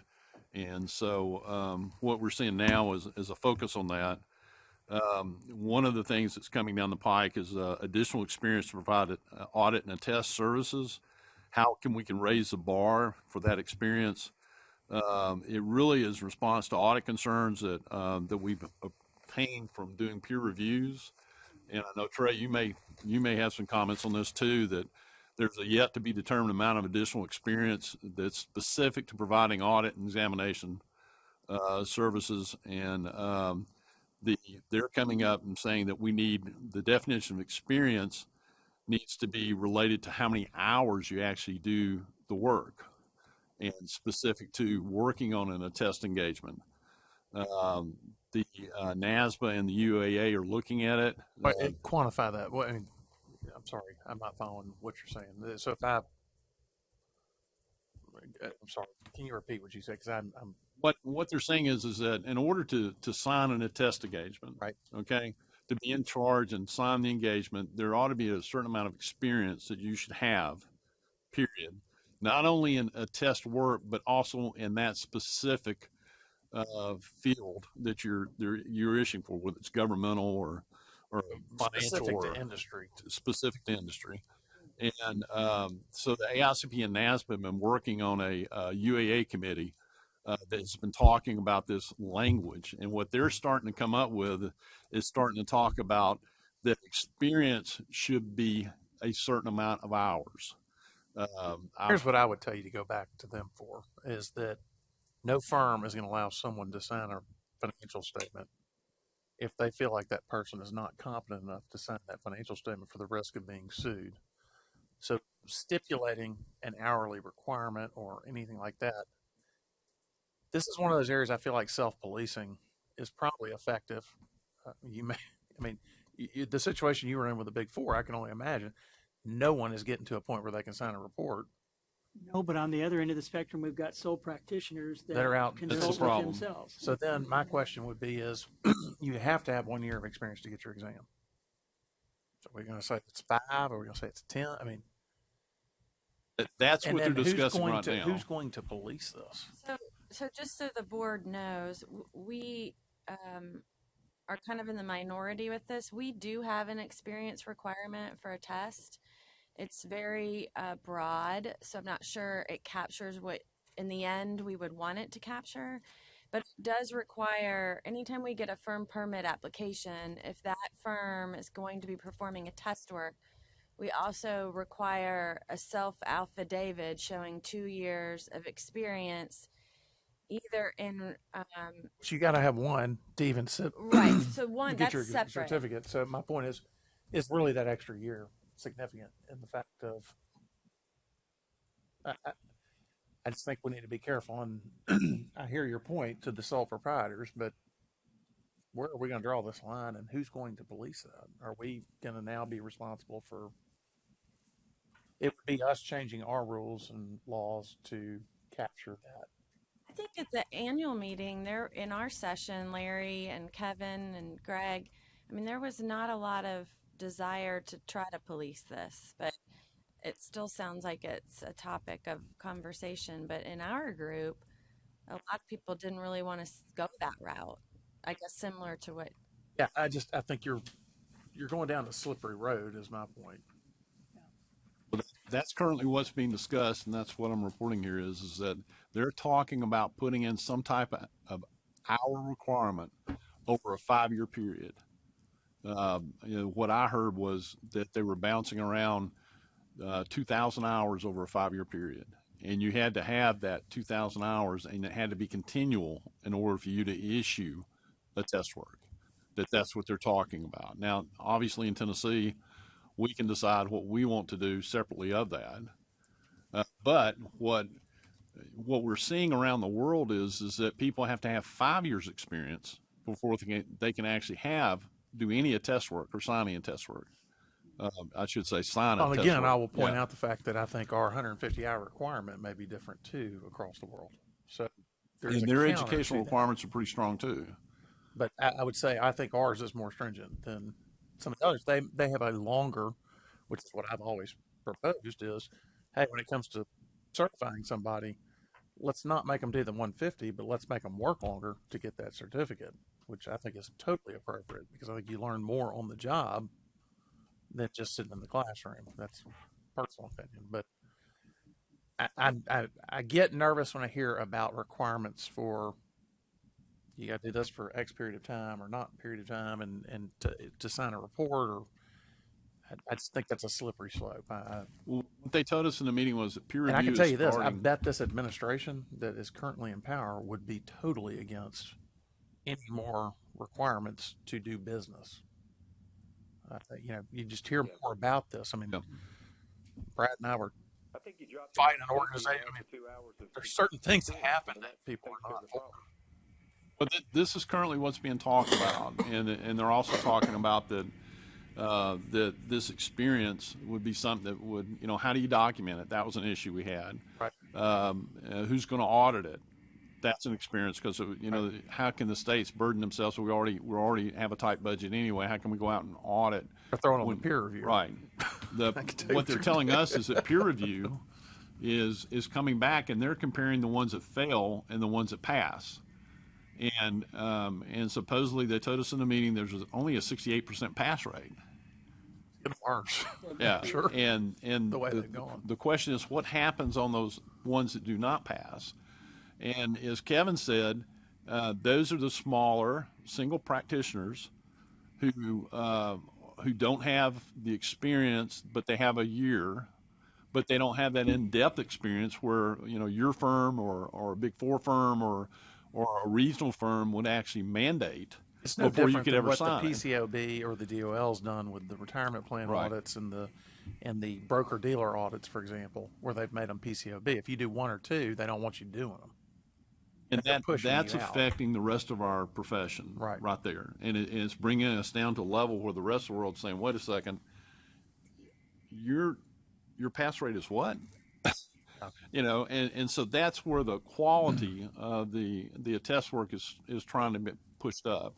And in this situation, there was even talk about doing a pre-issuance EQCR, and that could be something that we could do, you know, because a lot of times that they're concerned that these newer practitioners that don't have that type of experience, but have the experience that is mandated right now, that their products are the ones having problems. And so how do you get around that? And so I guess what I'm bringing today is to say the board, NAS board, is very much talking about that. We did not agree with what they brought for us and said, wait a second, how do you do this? You know, how do you police it? What's the definition of experience? What are the things that we need to be doing to get a better quality report without putting a burden on small practitioners, because that's not fair either. And so we sent it back to this task force and said, you've got to come back to us and tell us a better explanation. We don't agree with this. And so we very much are talking about it. And what I'd like to say is just be aware of that. It's going to come down the pike again because we asked them to bring it back. Y'all are working with AICPA on this? The NASB and AICPA leadership has been working on this project together jointly to try to come up with a solution, because we're, you know, if we can't find a solution to this, then who's going to be the regulator that takes over that mandates something worse? Just know this, when somebody says I'm with the government and I'm here to help, that always makes me nervous. So that's my only charge back, is that there are always unintended consequences with actions, and so over-regulation sometimes is not the best. I totally hear you on quality, because I know that's a struggle we face. And I know peer review has suffered greatly because of this over the past several years. But yeah, just knowing where our place is as a board is kind of an interesting conversation on that topic. And that's something that, you know, that we're going to hear a whole lot more about. Right. I mean, especially with continuous peer review that's being proposed, and we're going to probably start getting some stuff out on it. So, as we said, that, you know, a lot of things are coming down the pike that deal with the quality of a test work. And so, and that's one of them. The next one is the International Ethics Standards Board of Accountants proposed about an independence fees for test work. And it kind of goes along with what we had in 2010 when we issued a white paper called Audit Fees and Engagements, Profitability, a Threat and Safeguard Approach to Strengthen Compliance with Standards of Ethical Behavior. So this is out there now, what the IESBA has issued. The issue is a debate for decades about, you know, the topics about lowballing an audit and its adverse impact on the public, because once the long stated thing is that when you lowball one, you don't have the economic resources in the fee to do the proper work. The elephant in the room has been that that the profession has just kind of ignored, because they don't want to go to the fee side of it. But the regulators in the private sector are starting to kind of look at that. And in this particular case, they think that some of the audits over the world, the issues they had were the fact that they had too big a client that had too big a percentage of fee income to their firm. Thus, there was pressure for them to not be objective because they could possibly lose a client. And so so they came back and they said, we need to look at that. We need to look at fees that are too low to reasonably perform the engagement and comply with the standards. It says inadequate fees pose a threat to subordination of judgment, independence, integrity, and objectivity. And it says a firm, office, or partner is financially dependent if their fees are too high. So you're seeing that maybe the PCAOB is watching this. And you're also seeing that internationally they have just decided that, hey, we need to step this up. This isn't right. We've got to make a decision here. But you're saying for low fee. For low and also for major fees. Major fees. Yeah, I get as a that. percent. And so we really don't have anything. Take one comment back from me on that. Okay. Is that there are reasons why you may have a low fee in a particular engagement. And for my situation in particular, I may give a discount on a retirement plan audit when I'm doing the overall audit. So low doesn't necessarily mean free, if that makes sense. There are business reasons I might structure a fee in a particular manner. However, each engagement stands on its own. I look at the client relationship, and the relationship may mean bigger fees with one component being small. And I think that this here is what I got out of the statements that we made, that we have smaller firms who are very active in the community. And I'm for higher fees. Just I want to get on the record for that. But that they're putting out a fee that they can't make a living off of. Right. And instead of doing the proper work, that they're just cutting the work short. Well, and we saw a situation of that come before us in the past year, that very situation existed. And I understand that. But then again, I go back to what we talked about before, is how are we going to police this? And, do we really want to get in on the fight of, you're not what's an adequate fee? I go to Mississippi, and I can't compete down in Mississippi because it's Mississippi fees. Yes, but it's lower than what I'm used to taking. And so, do you tell someone in a certain market, hey, there's a set fee that you got to charge for work? So I would tell you it's a slippery slope. That would be my only comment back on the topic. Well, what I would encourage is pull down that IESBA proposal and read it and take a look at the fees, because it's very interesting. I think just from the comments here, I think you're going to find it fascinating to read, and then please comment on it, because they're looking for people to comment and to get input on it. I assume NASBA will be commenting. We've got a call to it, not specifically on that one, but we got another exposure track I'm just to tell you about. But yes, NASBA has a committee that gets together that actually comments on it. So we go. This was supposed to be a short. Yeah. I'm sorry. I apologize. And hey, Andy, you're doing a very good job on that board. I just wanted everybody on the board to know what's coming down the pike, because you might get questions, and plus the fact that we definitely much look for your leadership to read these and to go through them and to offer comments on them, and then we may want to come back and even offer a comment as a board, where we don't think that how do you police this, or with hours, or maybe something that we may have a very much interest in doing. It says here that the PCAOB released 2019-03 exposure draft potential approach to revisions of PCAOB quality control standards. They actually went through and they're seeking comment on this. This was actually just issued in December of 2019. There's 58 specific questions on it that deal with the proposed international standard on quality management, the ISQM1, and with certain differences that are appropriate for firms that are subject to PCAOB standards and releases. NASBA's regulatory response committee is actually going to meet on this on February the 4th, and we're going to go through each one of those. They sent this out in advance, and they want each of us to go through and look at it and read it, and then go through the 58 questions to see which of the 58 we need to respond to. And so NASBA is going to do that. There's a strong movement, as I said, across the globe for audit quality, quality control and the test work. And so really that one is very interesting, and I encourage you to pull it down and read it. That one's is something. We saw a video for Carlos Barrera, our incoming chair, with the ARPA website, talking about the CPA profession. If you haven't been to the ARPA website, I encourage you to go there. He did a great job. The NASBA will soon have on its website a software called Physical Note.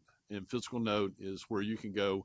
It lists every bill that has been introduced and tracks it through each of the 55 jurisdictions and states for legislative purposes. so you can read what kind of legislation is out there for not only the CPA profession but other professions, and how that might impact the CPA profession. And then you can actually click it and get a PDF of the bill itself and go through it. The legislative committee is going to in February is going to get together and talk about on Skype to come up with CPA specific communication strategies for state boards through presentations or talking points, and so that's coming down the pike. What we heard was the CPA audit services update was going well, and more people are coming in, but we heard something different today. So I guess there are some little things in it that have to be worked out and fixed, and you would expect that in anything that comes out. The CPA exam is going to open up in Europe like it is in the U.S. So where we have students that come across the globe to fly to the U.S. to sit for the CPA exam, now you'll be able to sit and fly to the European Union and sit for the CPA exam, which I thought was interesting. I didn't realize that you couldn't do that. It was only in the U.S., but now the European Union is going to allow that. And this will be a huge cost saving for candidates from having to fly over in such a long distance that they'll actually save money. We've done that in India and other places, right? We have. Yes. India is opening up soon, which is a jurisdiction that's had. They feel like that's going to be a big place. Yeah. And one of the most surprising things was continuous testing. A decision for go and no go will be April 1st. But there are 4 states that have not approved it yet. However, there was some talk about why should all the other states hold up not going to continuous testing on July the 1st when only 4 states have not approved it. And so obviously that's going to play in. I know one state immediately came back and said, hey, we really believe that we're going to be able to do this and make that date because we don't want to be one of the 4 hasn't approved it. And so there is some talk now about looking at what would happen by going ahead and turning it on July the 1st, even though those 4 states are not ready. I don't know what that will be. That decision hasn't been made. There's still a lot more time to get to April 1st, but there was some conversation about, does that really make sense to hold it? Saying April 1st, and then sometimes April 1st is a July. go no go decision. Okay, for July the 1st. Okay. To go. Yeah. If 4 states aren't ready, I mean, that's just, I hate it, but I don't know why they wouldn't be. Is it a state law issue? It's getting it passed in some of the states has been an issue. Although I've heard that a couple of states thought that they were looking at a state law change, but in reality they could do a rule change and they might be able to get it done. Tell them they can come to Tennessee and we'll that's what I think the other states are saying. We'll do it. We've got another place for you to take the exam if you don't. If they won't approve it. If you don't want to do it, we can handle it. Yeah. So the other states are kind of sitting back saying that. One of the other things was staff augmentation. I know that we talked about that last time. It's been something that really NASBA and the NASBA the executive directors throughout the 55 jurisdictions, the representatives that were there from the state boards, we talked about this issue, and everybody was very much opposed to having a staff of an attest firm coming out and working for the client regardless of what, because of independence issues. They did back up, but then they decided, well, hey, maybe if we just limit it to 30 days, and NASBA, the board sent a unanimous letter saying that we don't agree with that, and we very much do not think that that's appropriate. And so, because that was the wishes of the NASBA representatives that we talked to. So that we sent that letter back to Peak.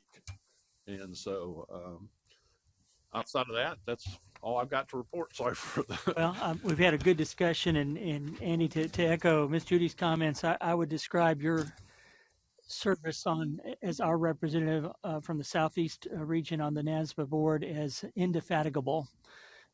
You just are like the Energizer bunny that just keeps going and going, and it's really a great service not only to your colleagues on the Tennessee board, but to everybody in the Southeast region and in in the NASBA network. So thank you. What was that word, Kevin? Indefatigable. Spell that. I'll try to spell it at the break. So we'll go ahead and just move quickly to our committee reports. And so, Larry, any updates with respect to your committee, the audit committee? Judy and I both serve on the NASBA audit committee. And since you're the senior member, I Yeah, feel that you well, I was should. going to say you were the newbie. She's still learning, but all we've done so far this year is have a phonetic planning call last week, 2 weeks ago.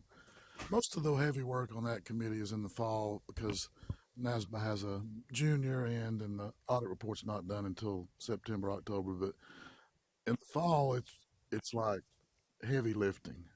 So we're just in the planning phase right now. Okay. Thank you both for serving on that. And Janet, any updates on your committee? Well, I'm on the CPA Examination Review Board, and we are doing the review for 2019. Right now, there's year-end field work at NASBA, which that's the group that I'm on the team lead for.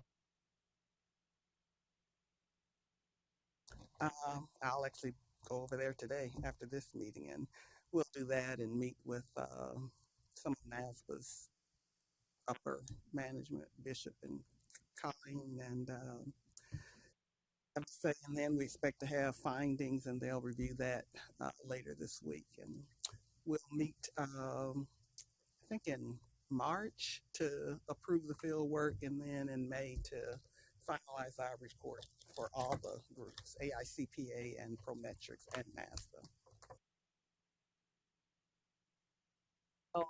Any other committee reports? Pam had emailed me, and for those of you who did not hear this morning, she in fact broke her shoulder, and so she was in a lot of pain and on medication and wasn't able to participate today, but she did send me some I wanted to share on the computer-based testing committee.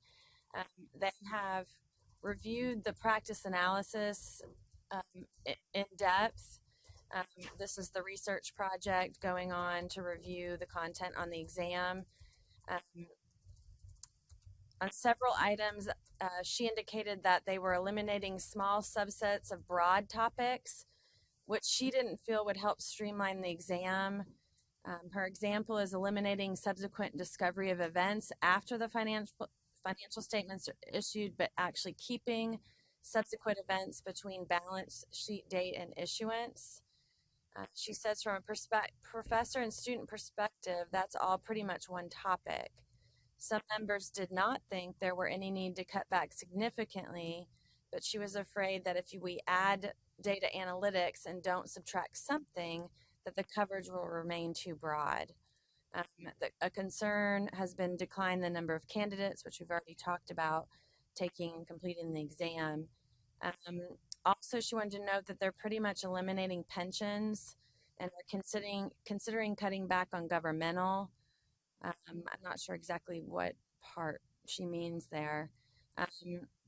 Finally, they're talking about eliminating business law, which has been a hot topic, and pretty much all of the members of the CPT committee disagreed with that. They thought that it was a foundational aspect of accounting. Also, eliminating business law would necessarily lead to the expansion of tax in the regulation part of the exam. A lot of people thought that tax was already too heavy on the exam. So again, a lot of conversation over the content on the exam, what should be there, what shouldn't be there. And I had planned to talk about some items at the end of our agenda related to that as well. Thank you, Wendy. At this point, let's go ahead and take a break, and I've got about 10:25. If we resume at 10:40, are folks comfortable with that? So we'll take a 15-minute break. For bearing with things this morning. The next phase of our meeting is with respect to board committee reports, and our first committee is licensing, chaired by Gay Moon. Okay, thank you. Yesterday was fairly brief. The first two items on our agenda was an opportunity for the board to question legal counsel and the staff as it related to Bradford Jones and Jones and Associates application for reinstatement. It was just a clarification option. The same thing also happened for Ms. Tracy Wright during that time. The last two items on our agenda had to do with continuous testing, and Wendy kind of told us how the mechanics are going to be, the transitioning, that kind of thing, because the continuous testing is effective January 15th of this year. And then the other item was a discussion about the Tennessee Society's information they provided on the feedback for our Tennessee specific ethics course, which has been very favorable. And Kara also addressed the fee increase, and we noted that this is our third year for the Tennessee specific ethics course for here in Tennessee, and the fee increase was nominal, and she kind of went over that. And that was all of our discussion. Okay, thank you, Gay. Any action items No, arising from there your were committee? there were no action items. All right.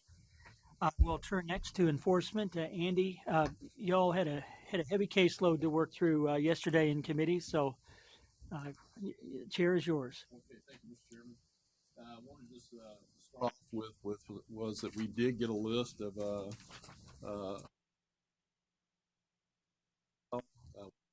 little bit talk about president.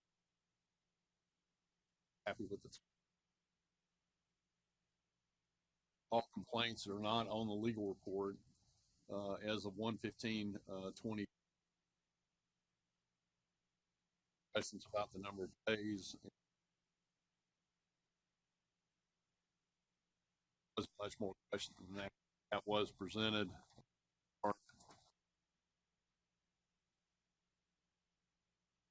For background of the enforcement committee is that yesterday we did have the call meeting and we reviewed the detail of 26 cases that we had on the docket for consideration. We're going to break up those cases in our newly handed out document here with changes that were made from the committee yesterday. We'll take it in 3 different tranches. We got recommendations from the legal staff, from the legal and staff, for which we received yesterday. And then if you have it in a red change, that indicates the areas that have been changed from our committee meeting yesterday to bring before the board today for approval. The consent agenda consists of cases 1 through 7 in your report. The proposed representations are cases.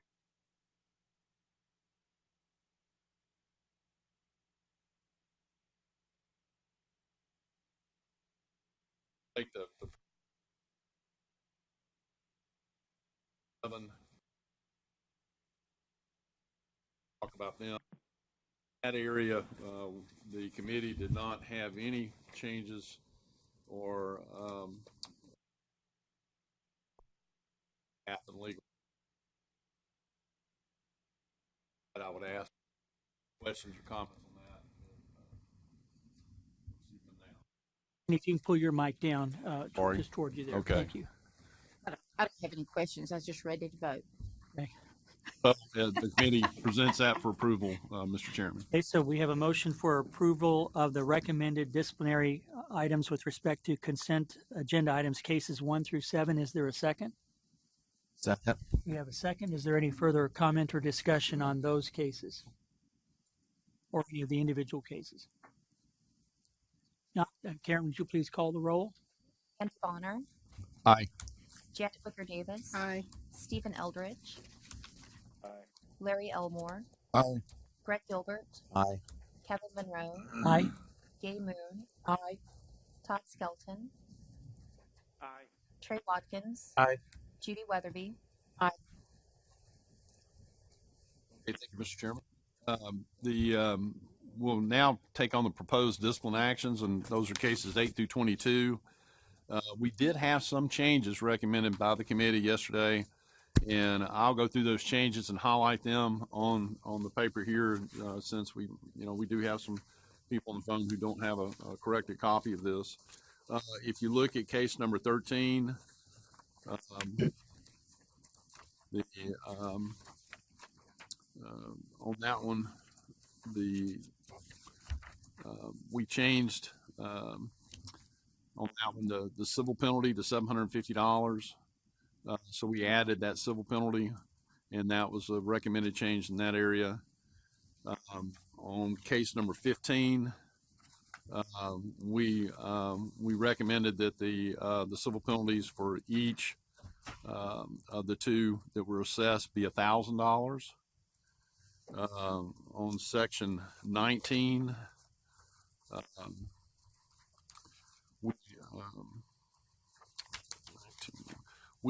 we actually changed some of the language there. First of all, we changed the date to indicate it should be January 6th, 2020. We also, for a lower penalty, is recommended due to the cooperation by the respondent. And so we changed that language there. Then on number 20, we felt like that we recommended there that the 750 civil penalty for the second item was not enough, since there were 3 false reportings to the board. So that was increased for each one of the false reportings to $2,250. And then in number 22, we added the statement based on a complaint received by the Comptroller's Office.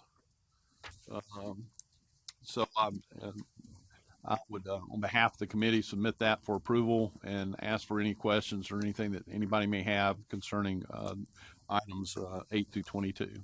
Thanks, Andy. So we have a motion for approval of the recommended discipline there. Is there a second? Second. We have a second. Any discussion, further questions or comments on any of those cases, 8 through 22? Sorry. I'd like a clarification, just to be sure. On number 20, we did increase the civil penalty, but on the committee recommendation, we didn't also include that 3-part ethics course and the CPE audit. Were we planning to keep those, or are we removing those? So just include, sorry, instead of saying all that over again, I just put other recommendations as set forth above. So I can either restate what I said above or just leave that language. Oh, I'm sorry. It's okay. I see. So just to kind of summarize on that one, then the change that the committee recommended yesterday was, and part of the recommendation was to basically levy a $750 fine for each of 3 instances of providing false information for a total of $2,250. That was a change from the previously recommended fine, and that the NASDA 3-part ethics course requirement is still a part of the recommended discipline. Okay. So thanks for clarifying that, Wendy. Any other further questions or comments on any of these case items?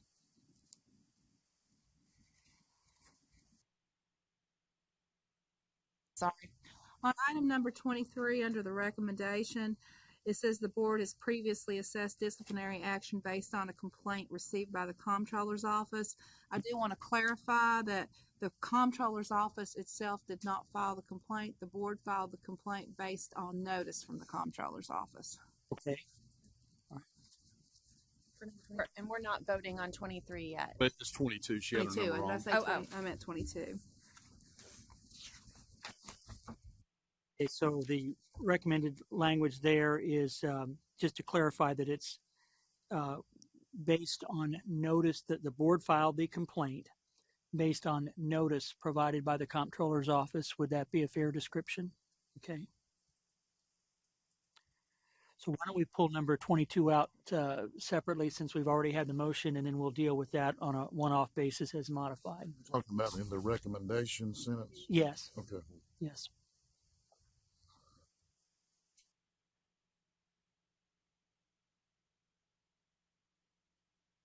Other questions or comments on any of these cases in the proposed discipline category? So if I may just have a separate motion, Andy, to vote to approve case numbers 8 through 21 as as we originally specified in the motion. I'd like to pull out case number 22 and have a motion for cases 8 through 21. So move. Any further discussion?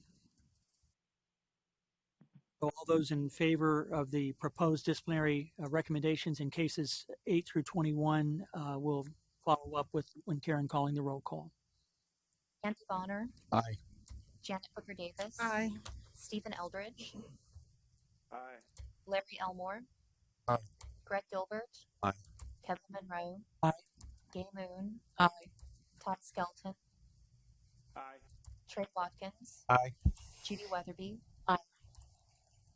Chairman, I'm not sure we got a motion on that. I mean, second on that motion. I made the motion, but nobody seconded it. I think the committee made Oh, was the yours the motion? Okay, so I was the second. It's coming from a committee, so I don't think we need a second, do we? Okay. We do, we? Okay. in my view. So mine was the second. Yeah. Okay.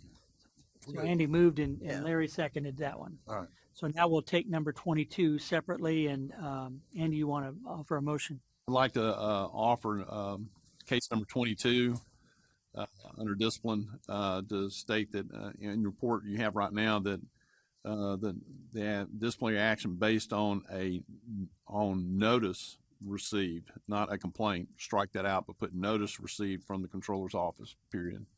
I'd like to make that a motion for approval. Thank you. Is there a second? Second. We have a second by Greg. Any further comment or discussion on number 22? Karen, would you please call the roll on that? Andy Bonner.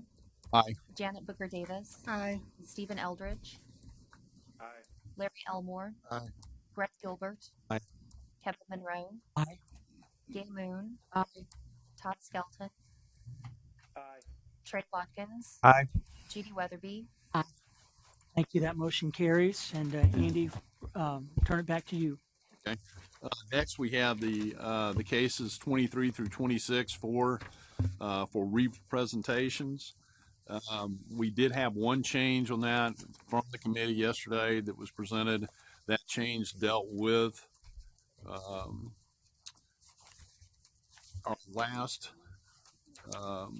number 26, in that it is stated here in this one that says a new recommendation is to close and flag. We struck that and said place this matter in litigation monitoring pending the U.S. Secret Service investigation. So I present those on behalf of the committee to the board for as a nomination for approval. Thank you, Andy. Is there a second? Second. Second by Janet. Thank you.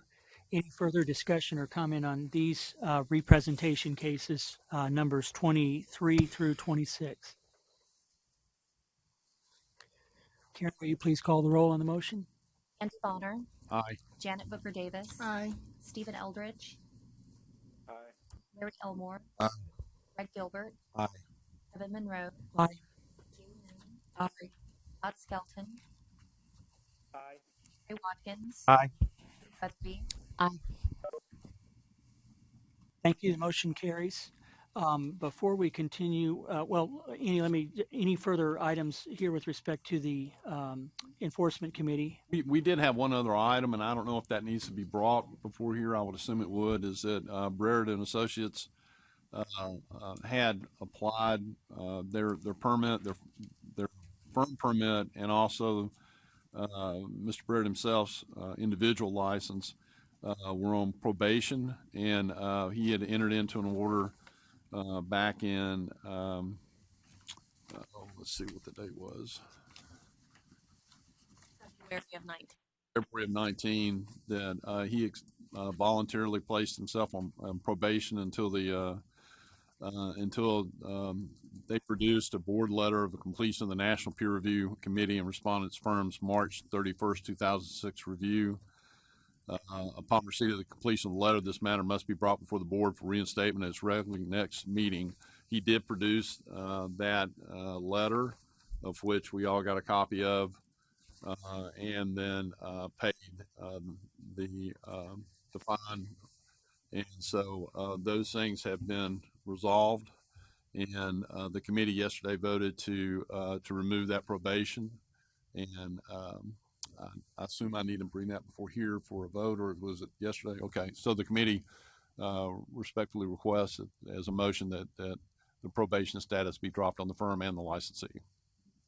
Thank you, Andy. Is there a second? Second. We have a second, a motion and a second on that item. Is there any further comment or discussion? Now, Karen, will you please call the roll on that motion? Andy Bonner, Aye. Janet Booker Davis, aye. Stephen Eldridge, aye. Larry Elmore, Aye. Greg Gilbert, Aye. Kevin Monroe, Aye. Gay Moon, Aye. Trey Watkins, Aye. Judy Weatherby. Aye. Thank you. It appears we've lost connection with Mr. Skelton. Okay. Can someone maybe text or call him offline to let him know? He may be able to hear us, but not know that we can't hear him. And we'll see if we can reestablish. We still do have a quorum at this point. So I think we'll go ahead and proceed, but thank you for letting us know that, Karen. Before we move, well, Andy, any other committee Mr. Chairman, items? there are no more items from the Enforcement Committee. All right, thank you. Before we move on to the next committee, Mr. Compton, is Mr. Compton in the audience here? Okay, we were expecting a visit from Mr. Compton. Just wanted to make sure if he were here that he had the chance to introduce himself. He's the Assistant Commissioner here for Regulatory Boards. We'll go ahead and proceed to the Laws and Rules Committee, and that is chaired by Janet Booker Davis. And Janet, if you'll go ahead and take the chair. Okay. We had one item before this committee that we reviewed yesterday, and there's several policy statements that the staff has worked under, and over the years, these statements and policies have become outdated or inconsistent with the rules that are in place. So what was done was to review these policy statements and try to eliminate those that were not necessary, clarify those that needed clarification, and continue on with 3 policy statements that were summarized. And yesterday we voted to present those policy statements to the full board. One related to the CPA exam. There was one on continuing professional education, and you all had this summary. We did have one change to that one to include a minimum 10% review of active licenses for a full audit, and then another one on some administrative matters. And I think you all still have those with revised comment. Wendy or legal, do you all have any other comments before I guess we have to put this to the full board to accept these? It might be good, Wendy, just to kind of lay out, I think yesterday, the discussion along the lines of why we are making these changes. It's primarily to avoid duplication in the rules, and basically just a good pruning in order to do that for the most part. Mr. Chairman, I apologize for interrupting you, Wendy. I just wanted to let you know I was back. Technical difficulties. Sorry. Thank you, Glad Todd. to have you back, Todd. I think I'll let Maria explain, as she did yesterday, kind of the move from rule and policy and how we define those. Yes, so as we discussed yesterday, there's been recent talk about policies cannot affect the rights of licensees or citizens of the state of Tennessee, and they can policies may expand on statute or rules and further explain, but they cannot create new rights.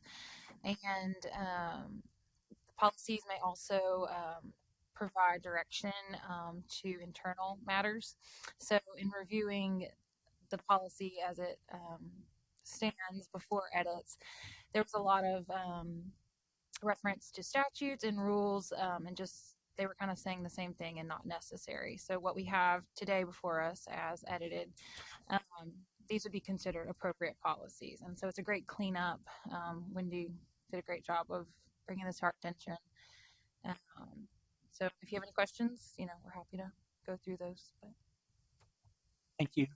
So we have a motion by Janet Booker Davis to approve the Tennessee State Board of Accountancy policy statements as revised and dated January 2020. Is there a second? Second. We have a second. Thank you. Is there any further comment or discussion? Karen, will you please call the roll on that motion? Aye. Janet Booker Davis. Aye. Stephen Eldridge. Aye. Larry Elmore. Aye. Greg Gilbert. Aye. Kevin Monroe. Aye. Gay Moon. Aye. Todd Skelton. Aye. Trey Watkins. Aye. Judy Weatherby. Aye. Thank you. The motion carries. Any other items with your committee? No, that was all we had for our Okay, committee. thank you very much. Okay. Our next committee is the Executive Committee, and that committee discussion yesterday primarily considered the year-to-date fiscal operations of the Tennessee State Board of Accountancy and general trends in terms of where we're at relative to budget. And Wendy, I'll turn it over to you for any highlights or comments that you'd care to emphasize for the board meeting this morning on that. Sure, thank you. Just to recap or summarize, this is our fiscal year begins in July 1, and so this is for financials ending November 30th of 19, and our revenues at $214,920. Total expenses are at $361,125, which leaves us at a deficit of $146,205. Typically expected this time of year because we have not made it through renewal season, which expiration dates are 12/31/19. So we should see a pretty large revenue number in December. The one thing to note is that our revenue as of November is down 34.5% to the prior year. And we believe, due to applications that have been processed, that based on the new CPE requirements that you submit your listing along with your renewal, that many folks delayed their renewal. So we should see that revenue come back in December and January as those folks renew. Of course, as you saw in my statistics earlier, we are double the number of folks in expired grace status than we have seen before. So the hope is that everyone completes the requirements and renews, but there's probably a chance that folks do not do that for some reason or another. So we are behind about 600 folks. Question on if they go inactive, they choose to go inactive, is there no fee? No, there is a fee. Okay. Inactive has the same fee. Okay.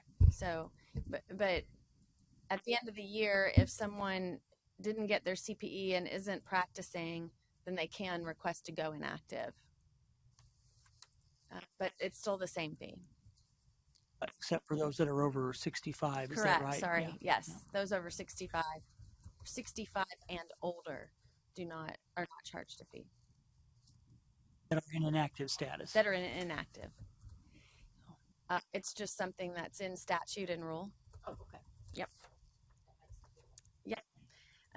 So I think that covers the highest points of the financial statements. Were there any questions, anything we wanted to touch on further from yesterday?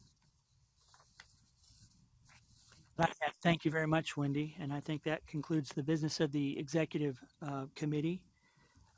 Next item is the legislative update, and we'll turn the floor over to Maria Bush, our legal counsel, for that.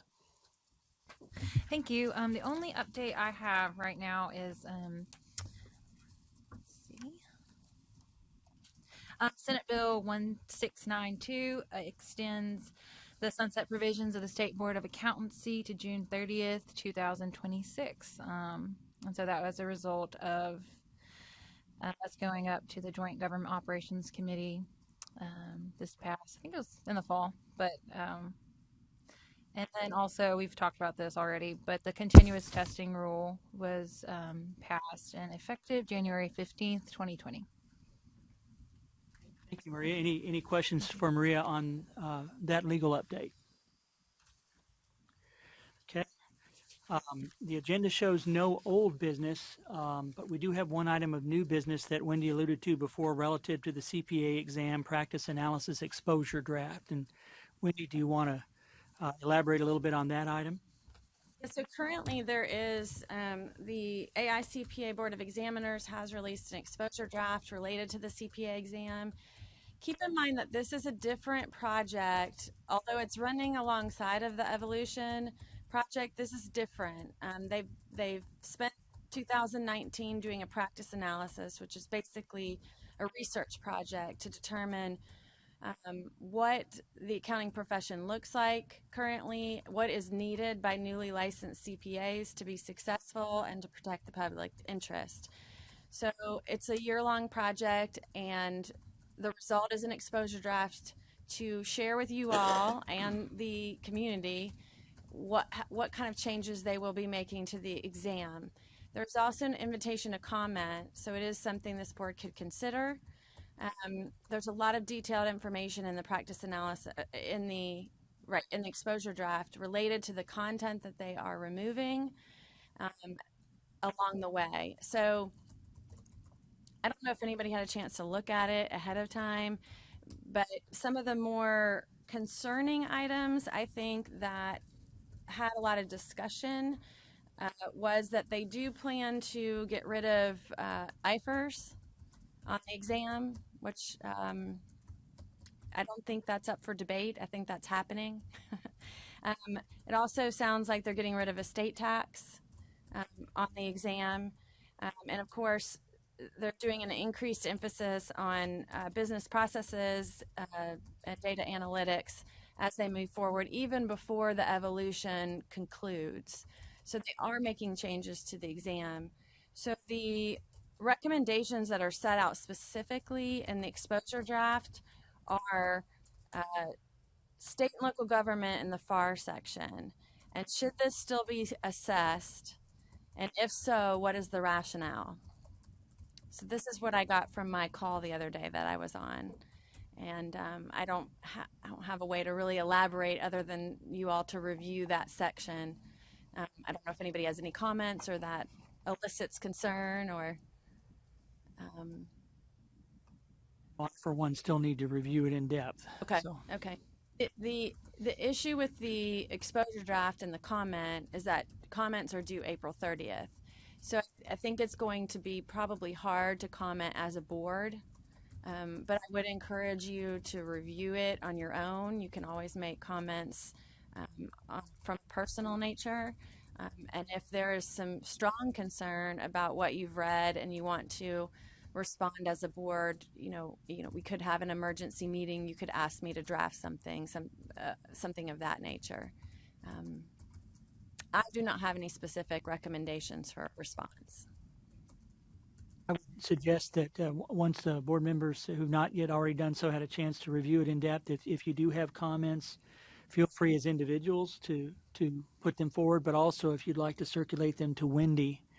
And maybe, if you see that 7 of us are all saying the same thing, that might be an indicator that as a board we might get closer to needing to take or wanting to take a position. So, all right. Let me say one quick thing. I think we should seriously consider responding as a board. I mean, this is a big deal. It's going to have a big impact on our industry, especially, in Tennessee specifically. I just think that's something we ought to, as a board, have some cohesive response. Assuming we can get there. I mean, that's just my thoughts. And we can respond individually as well, but I mean, it's a pretty big deal. Thanks, Stephen. Appreciate that sentiment and comment. But what I can do is I can send you all the 2-page invitation to comment, and it highlights the 2 specific areas that they're hoping to get feedback on, and maybe that condenses it a little and is easier for you all to review. That would be helpful. Thank you, Wendy. Any other business to come before the board at today's meeting? Appreciate everybody's patience and participation. I know some of the proceedings were not easy to work through this morning, and so I appreciate that. And also, Stephen and Todd, appreciate your hanging in with significant phone time both yesterday and today to participate with us in our meeting. And also best wishes out to Dr. Church for her recovery with respect to her injury. So the meeting stands adjourned. Thank you. See y'all later. Thank you. Thank you.